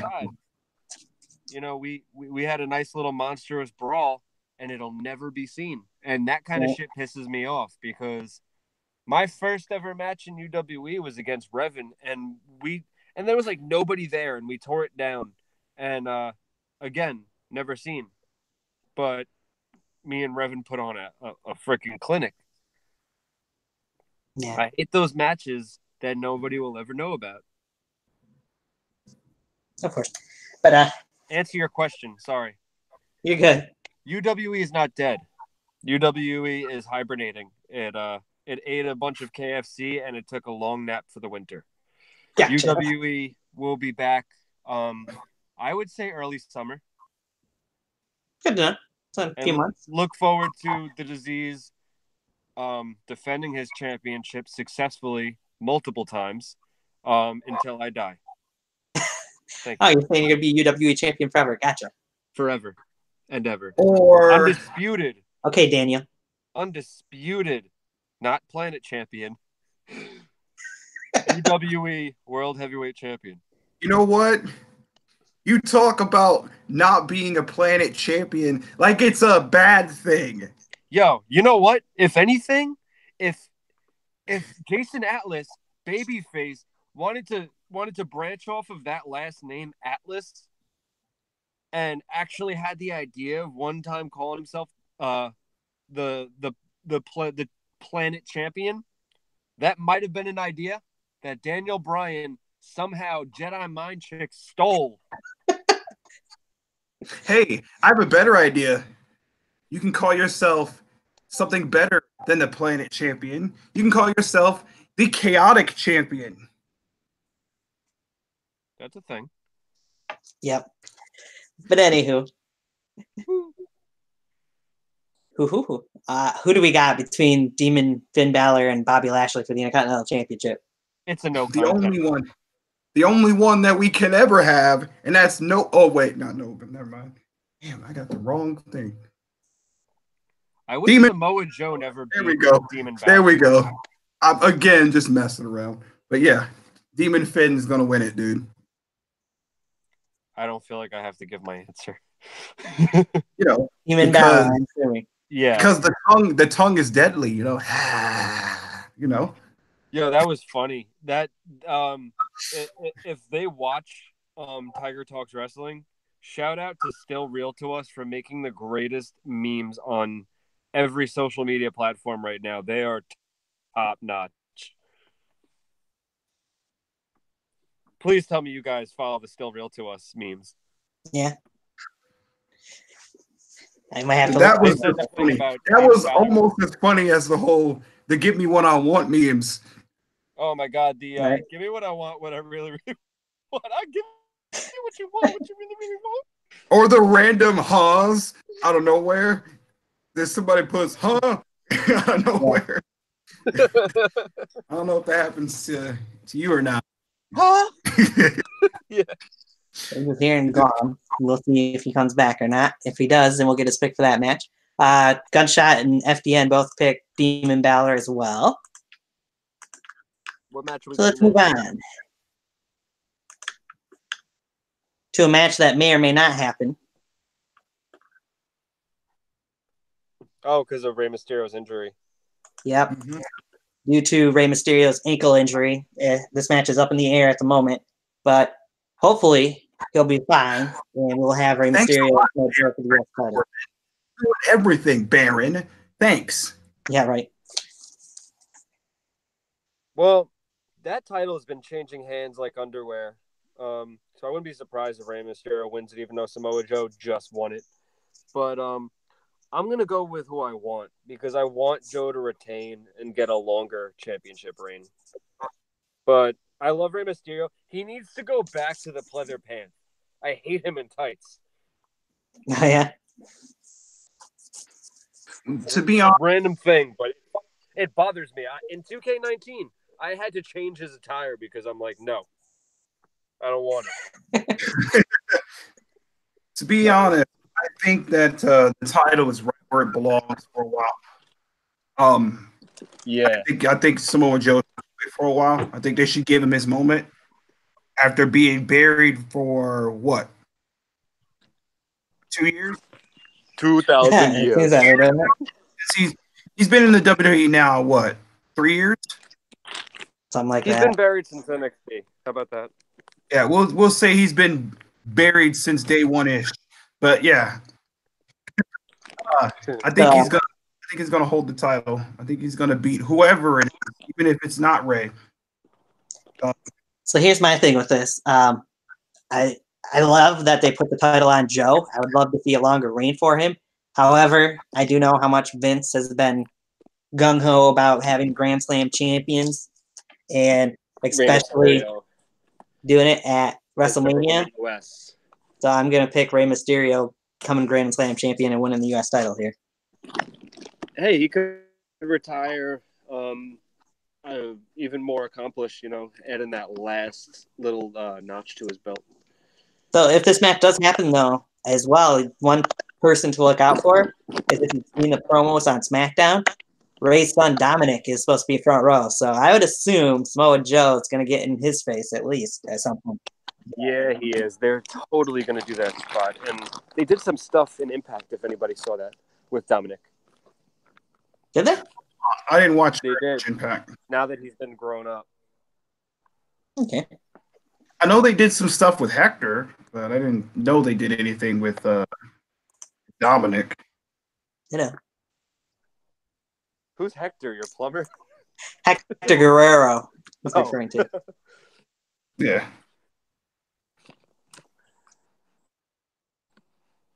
Here's a match. Towards the end of Lucha Underground, they added a female Guerrero. Shaw? Yeah, I just literally discovered her at the end of Lucha Underground. So we'll move into this one. This is a match I think could steal the show at WrestleMania very easily. Yes. Over the house that AJ Styles built. Is it actually his house or is it Randy Orton's house? You know what? I just want that end spot of the phenomenal forearm being reversed into an RKO out of nowhere. So, I'm going to go with Randy. We got that on SmackDown Tuesday night. I want to see it again. They're playing They're playing that springboard 450 into the RKO. Yeah, I've seen people wanting that. That would be awesome. They're playing this whole one RKO is all it takes type of thing now. If you remember back in the day when they've done this before with him. If you remember back in the day when AJ Styles' hair was short, it was like Randy Orton was the WWE version of AJ Styles, and AJ Styles was the TNA version of Randy Orton. So it's cool to finally see this, right? Yeah, it is. And they're both huge veterans. Right. These guys are. It's a dream match. This is 100% a dream match, and I'm looking at it I am really glad that it happened on this stage. But I think that one, it's not over. 100%, it's not over. With Finn probably winning and probably winning, I think Orton in the heel, he's going to win this one to score one for the heels. So I'm saying, as much as I love AJ, trust me, AJ Styles is the GOAT in my opinion. But I think that Randy Orton is going to take this. Anyone ever notice that when you get into a match with Randy Orton or whatever, you get stuck in a long feud you don't want to be in? It doesn't. We all sit through. It's like 20 years later, I'm not finished with you. Oh wait, wrong gimmick. How long did he just keep bullying Jeff Hardy? Right. Let's see. You talk about the first time or the fifth time he pulled his earlobe? Yeah, I know. I mean, he did it. How many times must you pull one person's gauge lobe? Seriously, like you pulled it with. I have gauges, so I cringed the first time. Then I was over it.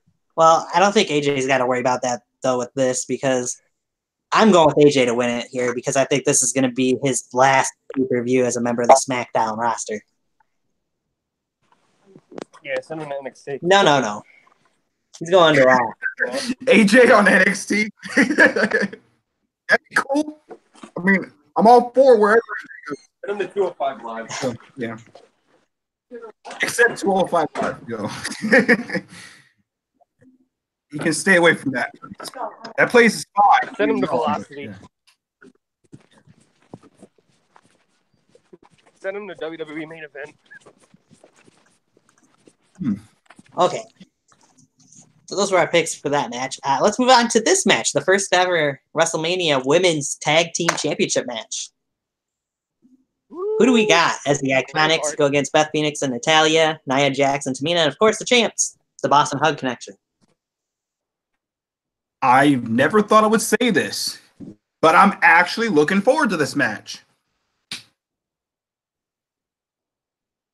I mean, it has no build-up whatsoever, but I still like it. I still think it's going to be a good match. I think it's going to be kind of shortish, though, but yeah. Definitely going to be short.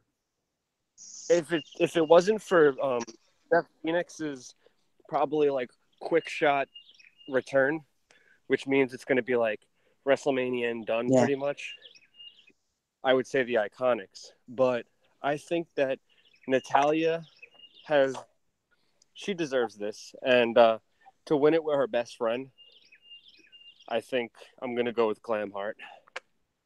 I think Glam Heart, as talented as Beth Phoenix is, there is no doubt in my mind she is a hell of a talent.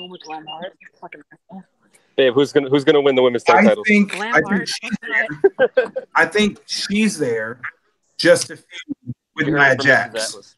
You know what I mean? That's literally the only reason why those two are even in there, to feud with Jax. So at the end of the day, I think the tag team titles are going to become iconic. I don't know why, but I have a feeling Billie Kay and Peyton Royce are going to take this one. I don't know why. Just a feeling of mine. FDN agreed with you, but I disagree with both of you. So, as we lost Jason Atlas there. I got Sasha and Bayley retaining. I don't see them losing the tag titles that quick.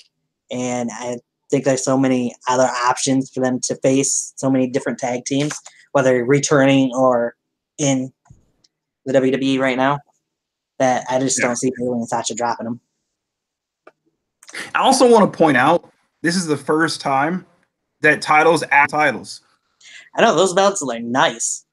They are. It's a lot better than the freaking SmackDown and Raw Women's Championships and the SmackDown and Raw Men's titles. All red and shit. All right. I know a lot of people are hoping that the Iconics win. I don't think anybody was really rooting for Nia and Tamina which is a good reason. They're And sloppy I just don't. ring. They're sloppy as hell. I just don't. Yeah, I don't see Beth Phoenix sticking around long enough to be a tag team champion with Natty. But hey, you never know. FDN picked the Iconics. Gunshot said he got Sasha Banks and Bayley to retain the titles as well. Now we move into the brawl between Drew McIntyre and Roman Reigns. What do you got, boy?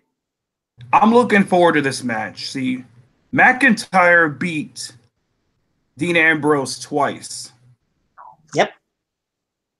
And he looked, I want to point out, he looked really damn good doing it. Just want to point that out. Those two were hell of a matches. Those two matches were good, even though it was pretty much predictable who was going to win. With, Ambrose leaving the company or whatever. But I think, and he beat Seth, but Roman's just coming back. He's technically in remission. Yep. That means I don't know what that means, but I'm pretty sure that means you're not supposed to be wrestling. And with him still being in remission, and they don't really want to take a chance on him yet, McIntyre has been on fire. I don't look for them to kill McIntyre's momentum yet. And with Roman just coming back. But that's why I'm saying McIntyre is going to take this one. And Roman Reigns can recover from this. He can recover from this. Taking the loss here won't hurt him any. So I think it's going to look good. It's going to make Roman look really, really strong. And it's going to be a brawl. It's going to be a fight. But I think that Drew McIntyre is going to catch him one good one in the side with a Claymore kick and beat him. Now, I'm going to disagree with you again. Drew McIntyre has gotten the better of Roman in their altercations they've had in the last few weeks on Raw. So I think Roman's going to come out there and win his first singles match back. FDN agrees with you that Drew McIntyre is going to win it. I believe it's going to be a great match between these two. Back and forth. It's going to come down to the wire. Drew's going to look like a beast no matter what, because they're not going to completely kill off his momentum here. But I just think Roman, I can't see Vince booking Roman to lose his first singles match back, to be honest with you. So I got Roman Reigns picking up the Duke. Drew McIntyre from FDN. Gunshot says Roman Reigns is going to win this, but this match is going to be awesome. Like, I'm not even going to lie. I think this match is going to be badass. FDN said it would be cool if Drew brought back his Broken Dreams theme for this match. I don't think that'll happen, but I do enjoy the Broken Dreams theme song very much too. So I also like his Seeing Red, what that he came out with when he first started. I also like that one. That one's pretty good. My favorite was always Broken Dreams, but his current theme song is okay, just not as good. If we get Jason Atlas or Cage back in here, we'll get their predictions on all these matches too. But all right, I will be right back in just a second. I got to use the restroom, so I will be right back. Now start talking about this match here. As we got Shane McMahon and The Miz going one-on-one, the former team besties, the former best in the worlds. Falls Count Anywhere match, which, let me start off by mentioning this part. Shame on WWE for treating Sanity the way they did this past week on SmackDown, having them getting their asses kicked by The Miz. Eric Young, Alexander Wolf, and Killian Dane deserve so much more than they've gotten since they went up to the main roster, and it's just sad what's happened to them since they got called up. They look like fools pretty much against The Miz, and there's no way Miz should have beaten the three of them in that match, in my opinion. I'm sure Sanity will get involved in this, and Shane McMahon, since he's returned, hasn't won a singles match, I don't believe, at WrestleMania since he's returned. Lost to Undertaker at WrestleMania. He's lost to AJ Styles. Correction, he did win the tag team match, him and Daniel Bryan last year, over KO and Sammy. But this one's tough. I could see Shane winning with help, or I could see The Miz getting the win. But I think because Shane's the part-timer, I think The Miz is going to pick up the victory and continue his newly minted face run and upswing here going forward. I see FDN says Miz. Gunshot says The Miz is going to win this one. Also, don't really like what they're doing with Miz. He's one of the top heels. He should be doing something else, not facing Shane. I mean, he could be doing worse. He could be doing better than facing Shane McMahon, yes. But it is what it is. And welcome back to Buster Boys. When he gets unmuted, we'll get his pick for this match between Miz and Shane. Alrighty, I am back. Holy crap. Honestly, am I looking forward to this match? Kind of. I just don't want to see any more potato punches from untrained wrestlers like Shane McMahon. No more potato punches, okay? I don't want to see that. But the match will be good. And this is where I actually say that Miz has been having a lot of momentum going into this match. But I think Shane McMahon doesn't really have the best record when it comes to WrestleMania. True. But I think that Miz is going to win this one. I think they're going to give a good feel-good moment, going into the next match. I think that this is the one where Miz is going to take it. I was going to say Shane because, they're going to give him a heel moment, but I think they're going to give it to Miz. I kind of thinking a little bit Shane, but I'm going to go with Miz too. So I'll go with Miz. Here's another match that's going to be brutal. It is. No holds barred. If Triple H loses, he must retire from in-ring competition. Triple H going one-on-one with a man he's never defeated in a singles match.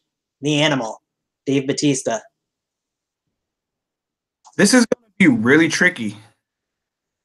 This is tricky to call because with Triple H going on the Hall of Fame now, Batista's not in the Hall of Fame. What they usually with Hall of Famers, they usually put the other talent over. But seeing how they both grew up in the same era, Triple H is just going in to the Hall of Fame, like I said. He doesn't have the best record at WrestleMania, but neither does Batista. In a way, his last few WrestleManias haven't been the best, but he does have a good record. But if I was to say anything, I would say they would give this one to Batista. No, they're going to give it to Triple H because this is going to be the one time they're going to have the old legend have his moment, and I think that's my opinion. So you have Triple H? I think they're going to have Triple H beat him for the first time. Either way, this match is going to be brutal. It's going to be hard to watch. That's what I'm thinking. Right. These guys are going to beat the fuck out of each other. So, yeah, I got to agree with you. I'm going with Triple H as well. I can't see Hunter and he might be going in the Hall of Fame, but he's still got so much he does backstage. He's still a big part of WWE moving forward. I can't see with all these opportunities in Saudi Arabia, with all the money he can make with matches over there, and there's so many other guys he can compete against still. He's in great shape. I can't see him retiring. So I believe that this is going to be Dave Bautista's last match ever in WWE, and I believe he's going to give the honors over to Triple H as he retires from in-ring competition. Batista himself will in-ring. Yep. I mean, I hope we get, I hope we don't get the Batista we've been getting the last few years. And it's looking like we're definitely going to be getting the Animal. Yeah. We're definitely getting the Animal. It's not going to be the same Batista that he was back in the day, but it looks like to me like we're getting the animal, Batista, the badass, the one that will beat the hell out of you and not think twice. Right. So it's going to be a great fight. So before I let you go on too much further, Jason Ellis said, sorry, guys, had to go. He gave us predictions for some of the matches, but I need your predictions if you're still there for Drew McIntyre versus Roman Reigns and Miz versus Shane. Got his other one. FDN says, I'm rooting for Batista, but I think Triple H will get the win. Gunshot said, Batista for the win. Triple H has never beaten Batista, and he never will.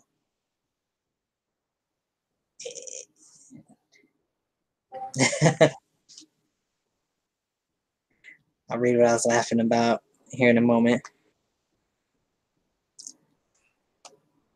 So we'll see if Jason gives his picks for those other two matches.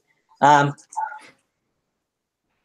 could kind of see Batista getting help and winning this match in a way, but like I said, I just don't see with the shape that Triple H is in right now, him losing this match and not wrestling anymore. Also, this prediction show has been brought to you in part by Chips Ahoy. Always got to be brought to you by something with you. Which I'm not complaining about. That's all we do. These long, you know me, these long prediction shows, I got to pack me something to eat. Yep. Atlas says, oh, Miz and I'm McIntyre for the win and a mega push going into the new season. So Atlas picks the Miz and McIntyre. We'll see. I'm the odd one out because I picked Roman Reigns to pick up the Duke. But there's a new big dog in the yard, Jason Atlas says, when it comes to that match between Drew and Roman. Speaking of matches and Shield members, it's the Universal Championship match. The Royal Rumble match, men's Royal Rumble match winner, Seth Rollins one-on-one with the Beast Incarnate himself, Brock Lesnar for the Universal Championship. I'm going to have more fun seeing how many suplexes he gives him. I count 20, maybe 30. Really? Maybe 30, yeah. He's a walking cheat. Come on now. You think you're just going to give him like 10 to be done? No. Why not? That's what he did with Goldberg. Yeah, but Goldberg's how old? I know, right? But he's a two-move guy too. He's a spear and a jackhammer. That's it. Pretty much. But I predict that I really want. I'm sure a lot of people want this to happen too. I want Seth to win, and that's what my prediction is going to go with.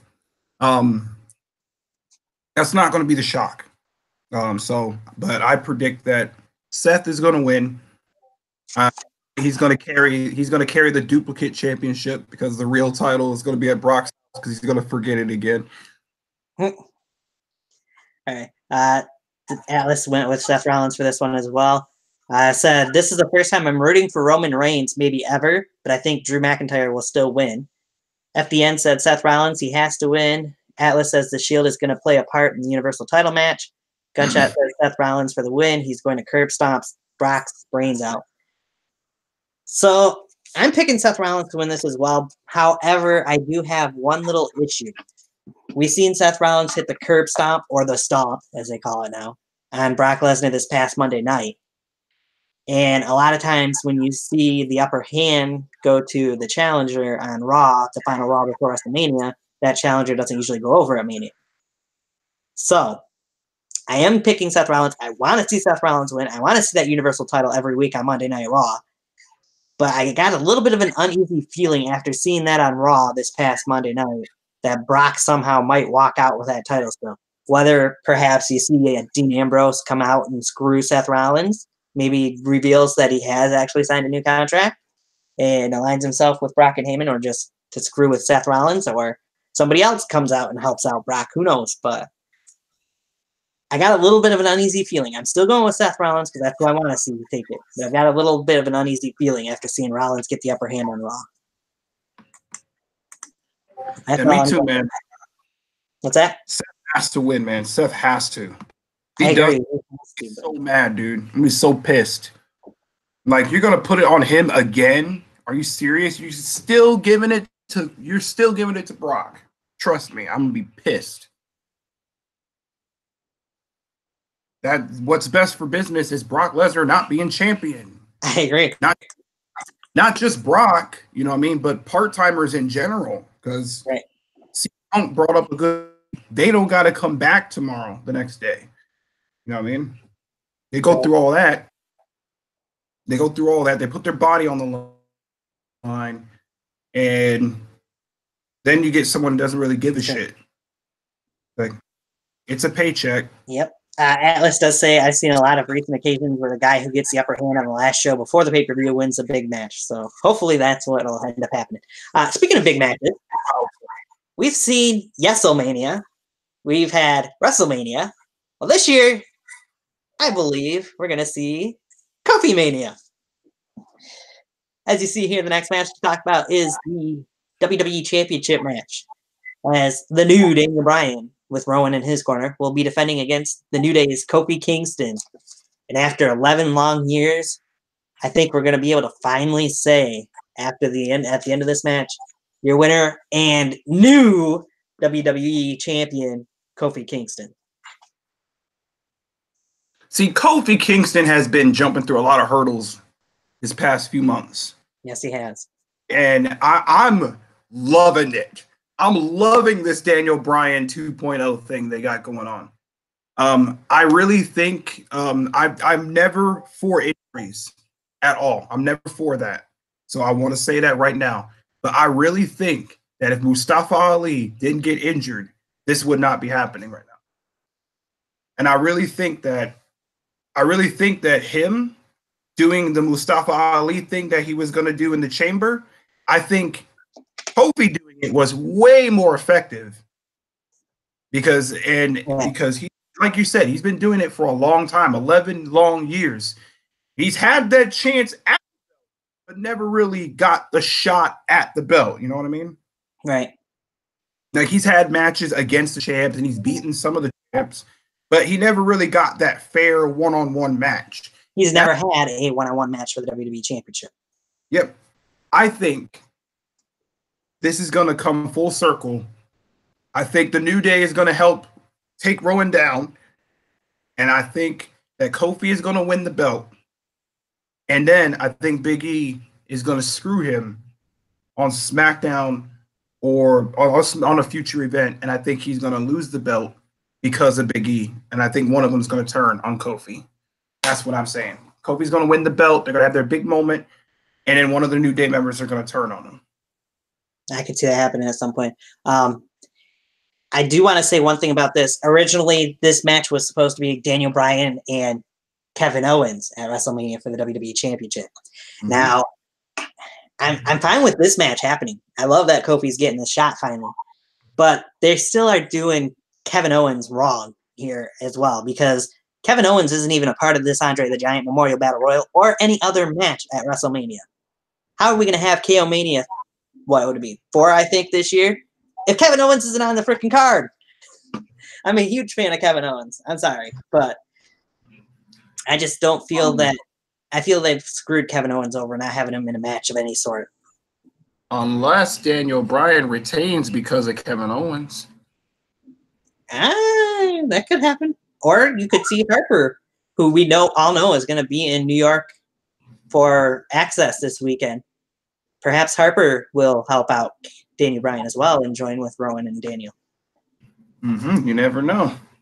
But I hope not. I hope Kofi gets that championship reign that he deserves. Stranger things have happened. So it's going to be tough. This match was fate, is what Atlas says. He also asked, who could you guys see being a next Paul Heyman guy or maybe even a Paul Heyman girl? That's tough. I already know that Ronda Rousey, gets most of her promo skills from Paul Heyman. Yeah. So it makes sense for her to be a Paul Heyman person. After seeing it a couple weeks ago, I would love to see Paul Heyman and Shelton Benjamin put together and actually give Shelton Benjamin something good to do instead of having him sitting on the sidelines with how great of an athlete he is. Yeah, he talk about wasted talent. Oh man, what a waste of talent Shelton Benjamin has been since the start of his WWE career. That's true. They've never given him what he deserves, in my opinion. Yeah, that pisses me off that he'll be nothing more to the WWE than Charlie Haas's partner. Well, I wouldn't go that far, but there's more to him than just being a tag team wrestler. I mean, they tried to do it again with Chad Gable and him. They tried to do it. Right. It didn't work, man. But I really wish he would like get a title of some sort, man. Let's give the man a title, man. So before I move into the next match, what do you think is going to happen with this whole Elias performance that's taking place at WrestleMania? It's going to get interrupted like always. Who do you think is going to be the person to interrupt him, though? I don't know. They're probably going to give some of the Hall of Famers their moment. So maybe I look for one of them to do that. I look for a Hall of Famer to do it. That could be interesting. I'm kind of hoping that I've heard rumors The Rock could possibly be there, so perhaps he can do it. Or if not The Rock, then I'd be fine with The Undertaker doing it, because you got to have – it's WrestleMania. You got to have The Undertaker at some point during the show, in my opinion. He might not be in the match, but still, it's not WrestleMania without the Phenom. Or Stone Cold. Yeah, that could happen. You never know. He could stunner him in the ring. I've also heard rumors that perhaps he could take multiple finishers from the performance as well. So it could be many people that interrupt him. Who knows?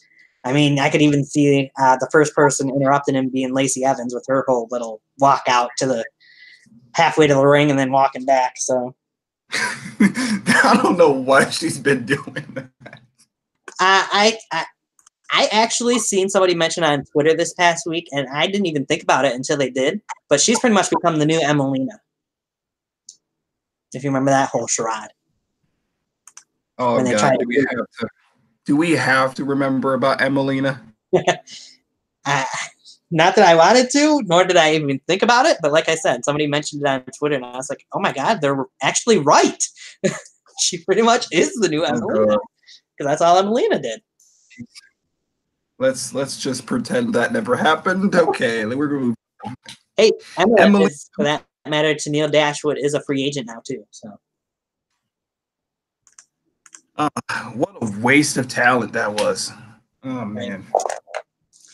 Okay, but anyway. Yeah. So I missed some things in here. Atlas says, I've seen a lot. Yeah, I got that one. I even bought a Kofi Mania shirt. I'm so invested. FDN said Daniel Bryan. And nobody said anything about well, no, that was the last match we talked about. Okay, so now we're into the main event. You got the newly crowned SmackDown Women's Champion Charlotte Flair versus the man, Becky Lynch, versus the Royal Rumble match winner that they haven't been mentioning too much of, actually, but versus the Raw Women's Champion Ronda Rousey in the first ever women's WrestleMania main event, triple threat, winner takes all. Who do you see walking out with both Raw and SmackDown Women's Champions, as if I really have to ask? Honestly, I could see them shocking everyone. Oh, you think so? Shock. I could see a shock happening. I could see Ronda retaining because she hasn't had her contract renewed yet, and that happened with Brock. She is signed for a couple more years. Yeah, so I'm thinking then they're not too sure if she's going to be in the ring. I mean, still, because she's talking about leaving the ring and starting a family, but they could shock everybody and have Charlotte win. But I'm pretty sure everybody wants this to happen too. I think Becky Lynch is going to win them both. What I think. I think the man, Becky Lynch, is going to win both of them because, one, she's been getting the brunt of mostly everything. True. Getting murdered every time, everything. Like, worse than Allie did when she got stabbed, like, literally, on Impact Wrestling. That was Becky, like, the past couple of months. That's been her. So I look for her to win both belts. And that would be great to see.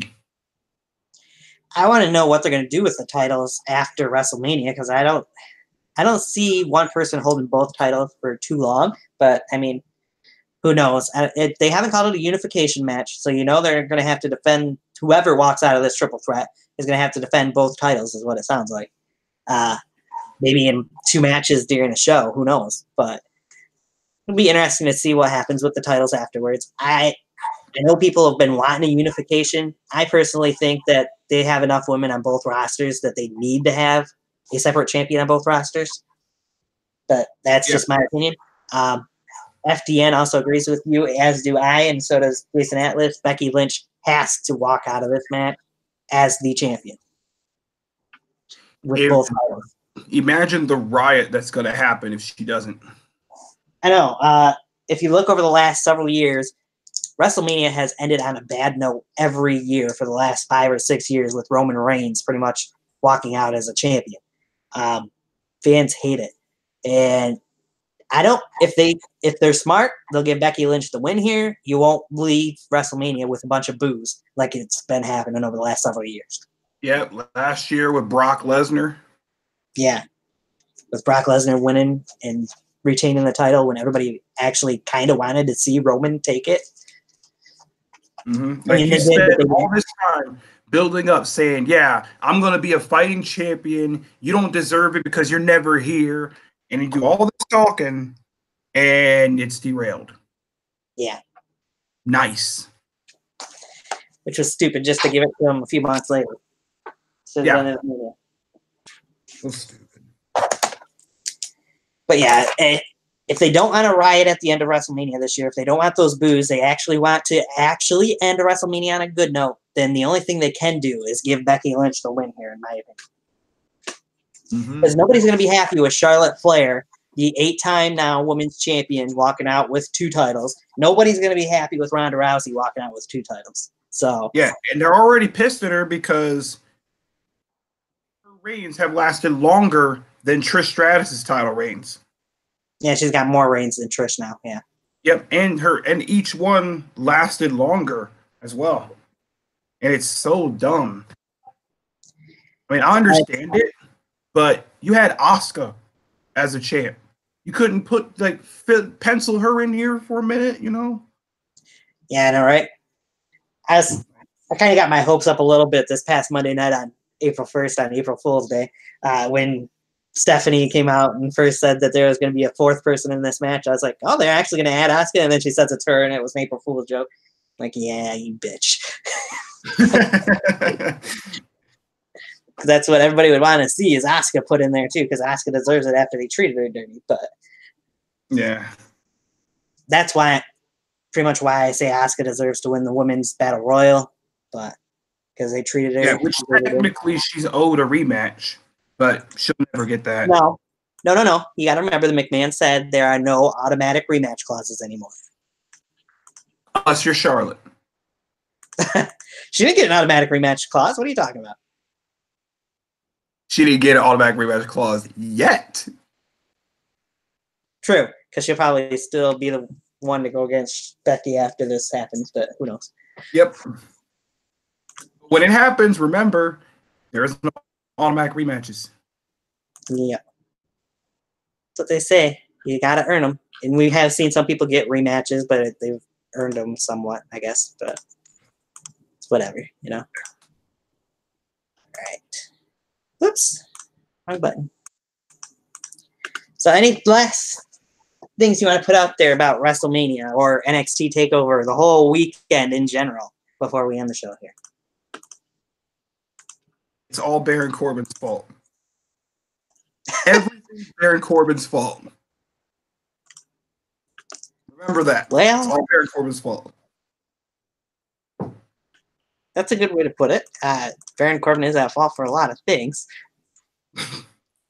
And hope to hell if he does end up having that match with Kurt Angle, like I said, that the one prediction that I've seen online comes true where Kurt Angle will win quick and then still face Cena. But John Cena is scheduled for a match at WrestleMania. Whether or not it'll be against Kurt Angle, we'll have to wait and see. I hope it is against Kurt. Me too, because it'd be full circle, because Kurt Angle and John Cena was John Cena's first ever match.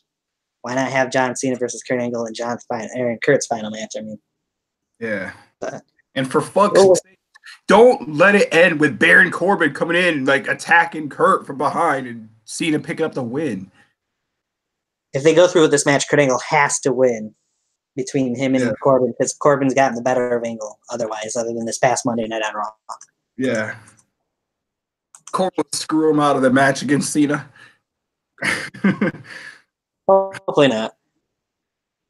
We all thought Braun Strowman was going to beat Lesnar, and then what happened? Corbin came in, interfered. Speaking of Braun Strowman, it's kind of interesting that nobody on here picked Braun Strowman to win the Andre the Giant Memorial Battle Royal, for one thing. And between that and, can we, for a second, talk about the decline of Braun Strowman's career over the last year? I mean, WrestleMania 34, you've seen Braun Strowman pick out a fan, a kid, to defeat the Bar to win the Raw Tag Team titles. But since then, we've seen him go up towards the Universal title, get a couple title matches, and how far he's plummeted since then. I mean, it's just sad. The booking of Braun Strowman's just sad. And now he's feuding with some SNL jokesters. Yeah, exactly. And that's going to lead to his elimination and not getting the win in the Andre the Giant Memorial Battle Royal, in my opinion. This is worse than the John Cena, Kevin Federline thing. That's funny to compare it to that, but you're right. It is. It's almost as bad as that, man. That's how bad it is. But pretend like Cena didn't lose to K-Fed, right? Didn't lose to him. All right. Yeah. So. Unfortunately, John Cena has been beaten by Kevin Federline. Not that anybody wants to hear that. That's like saying David Arquette won the WCW title. Oh, wait, he did. He did. Unfortunately, but he did. All right. Yeah. No matter how things end up, Jason Atlas did say, I don't think I mentioned this, but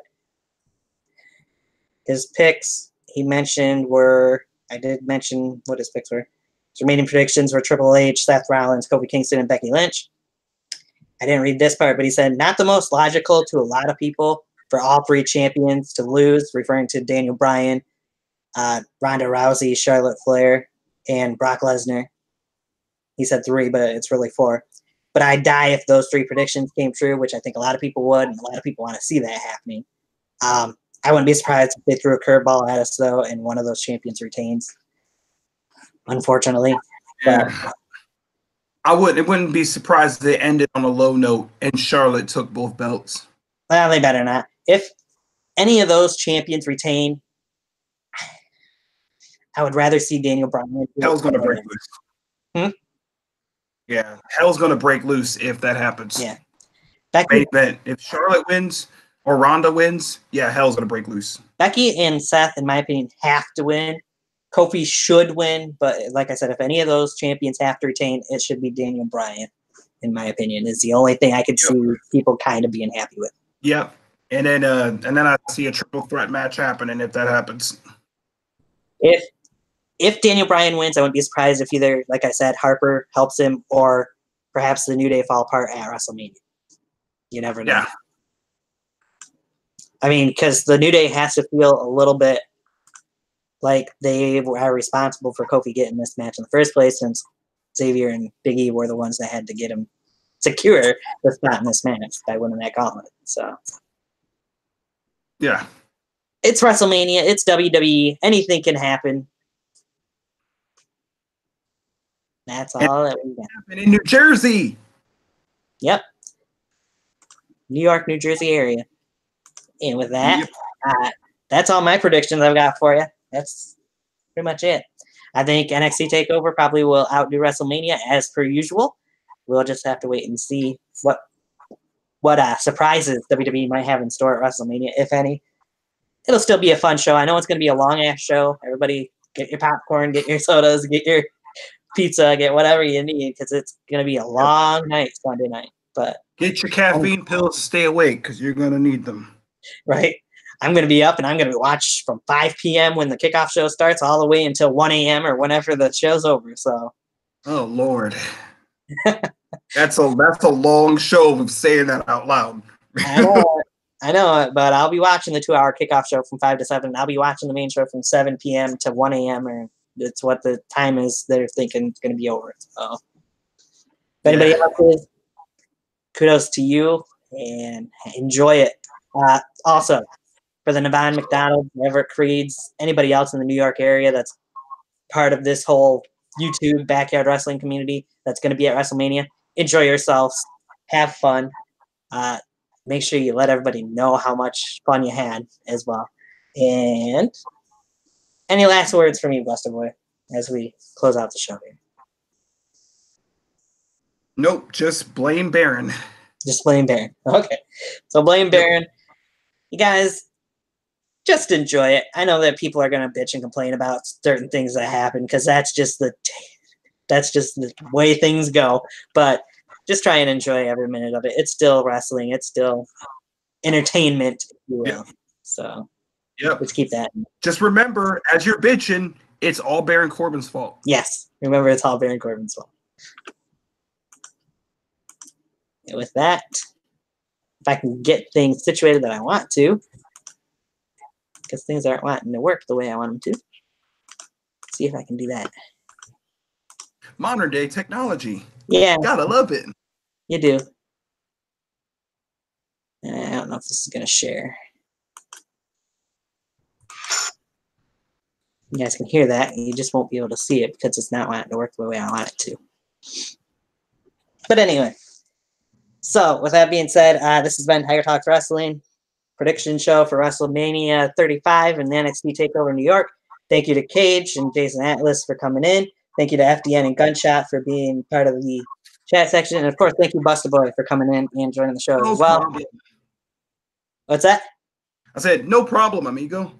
Yeah, I appreciate it.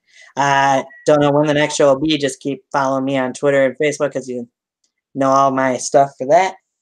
And we are out of here, guys.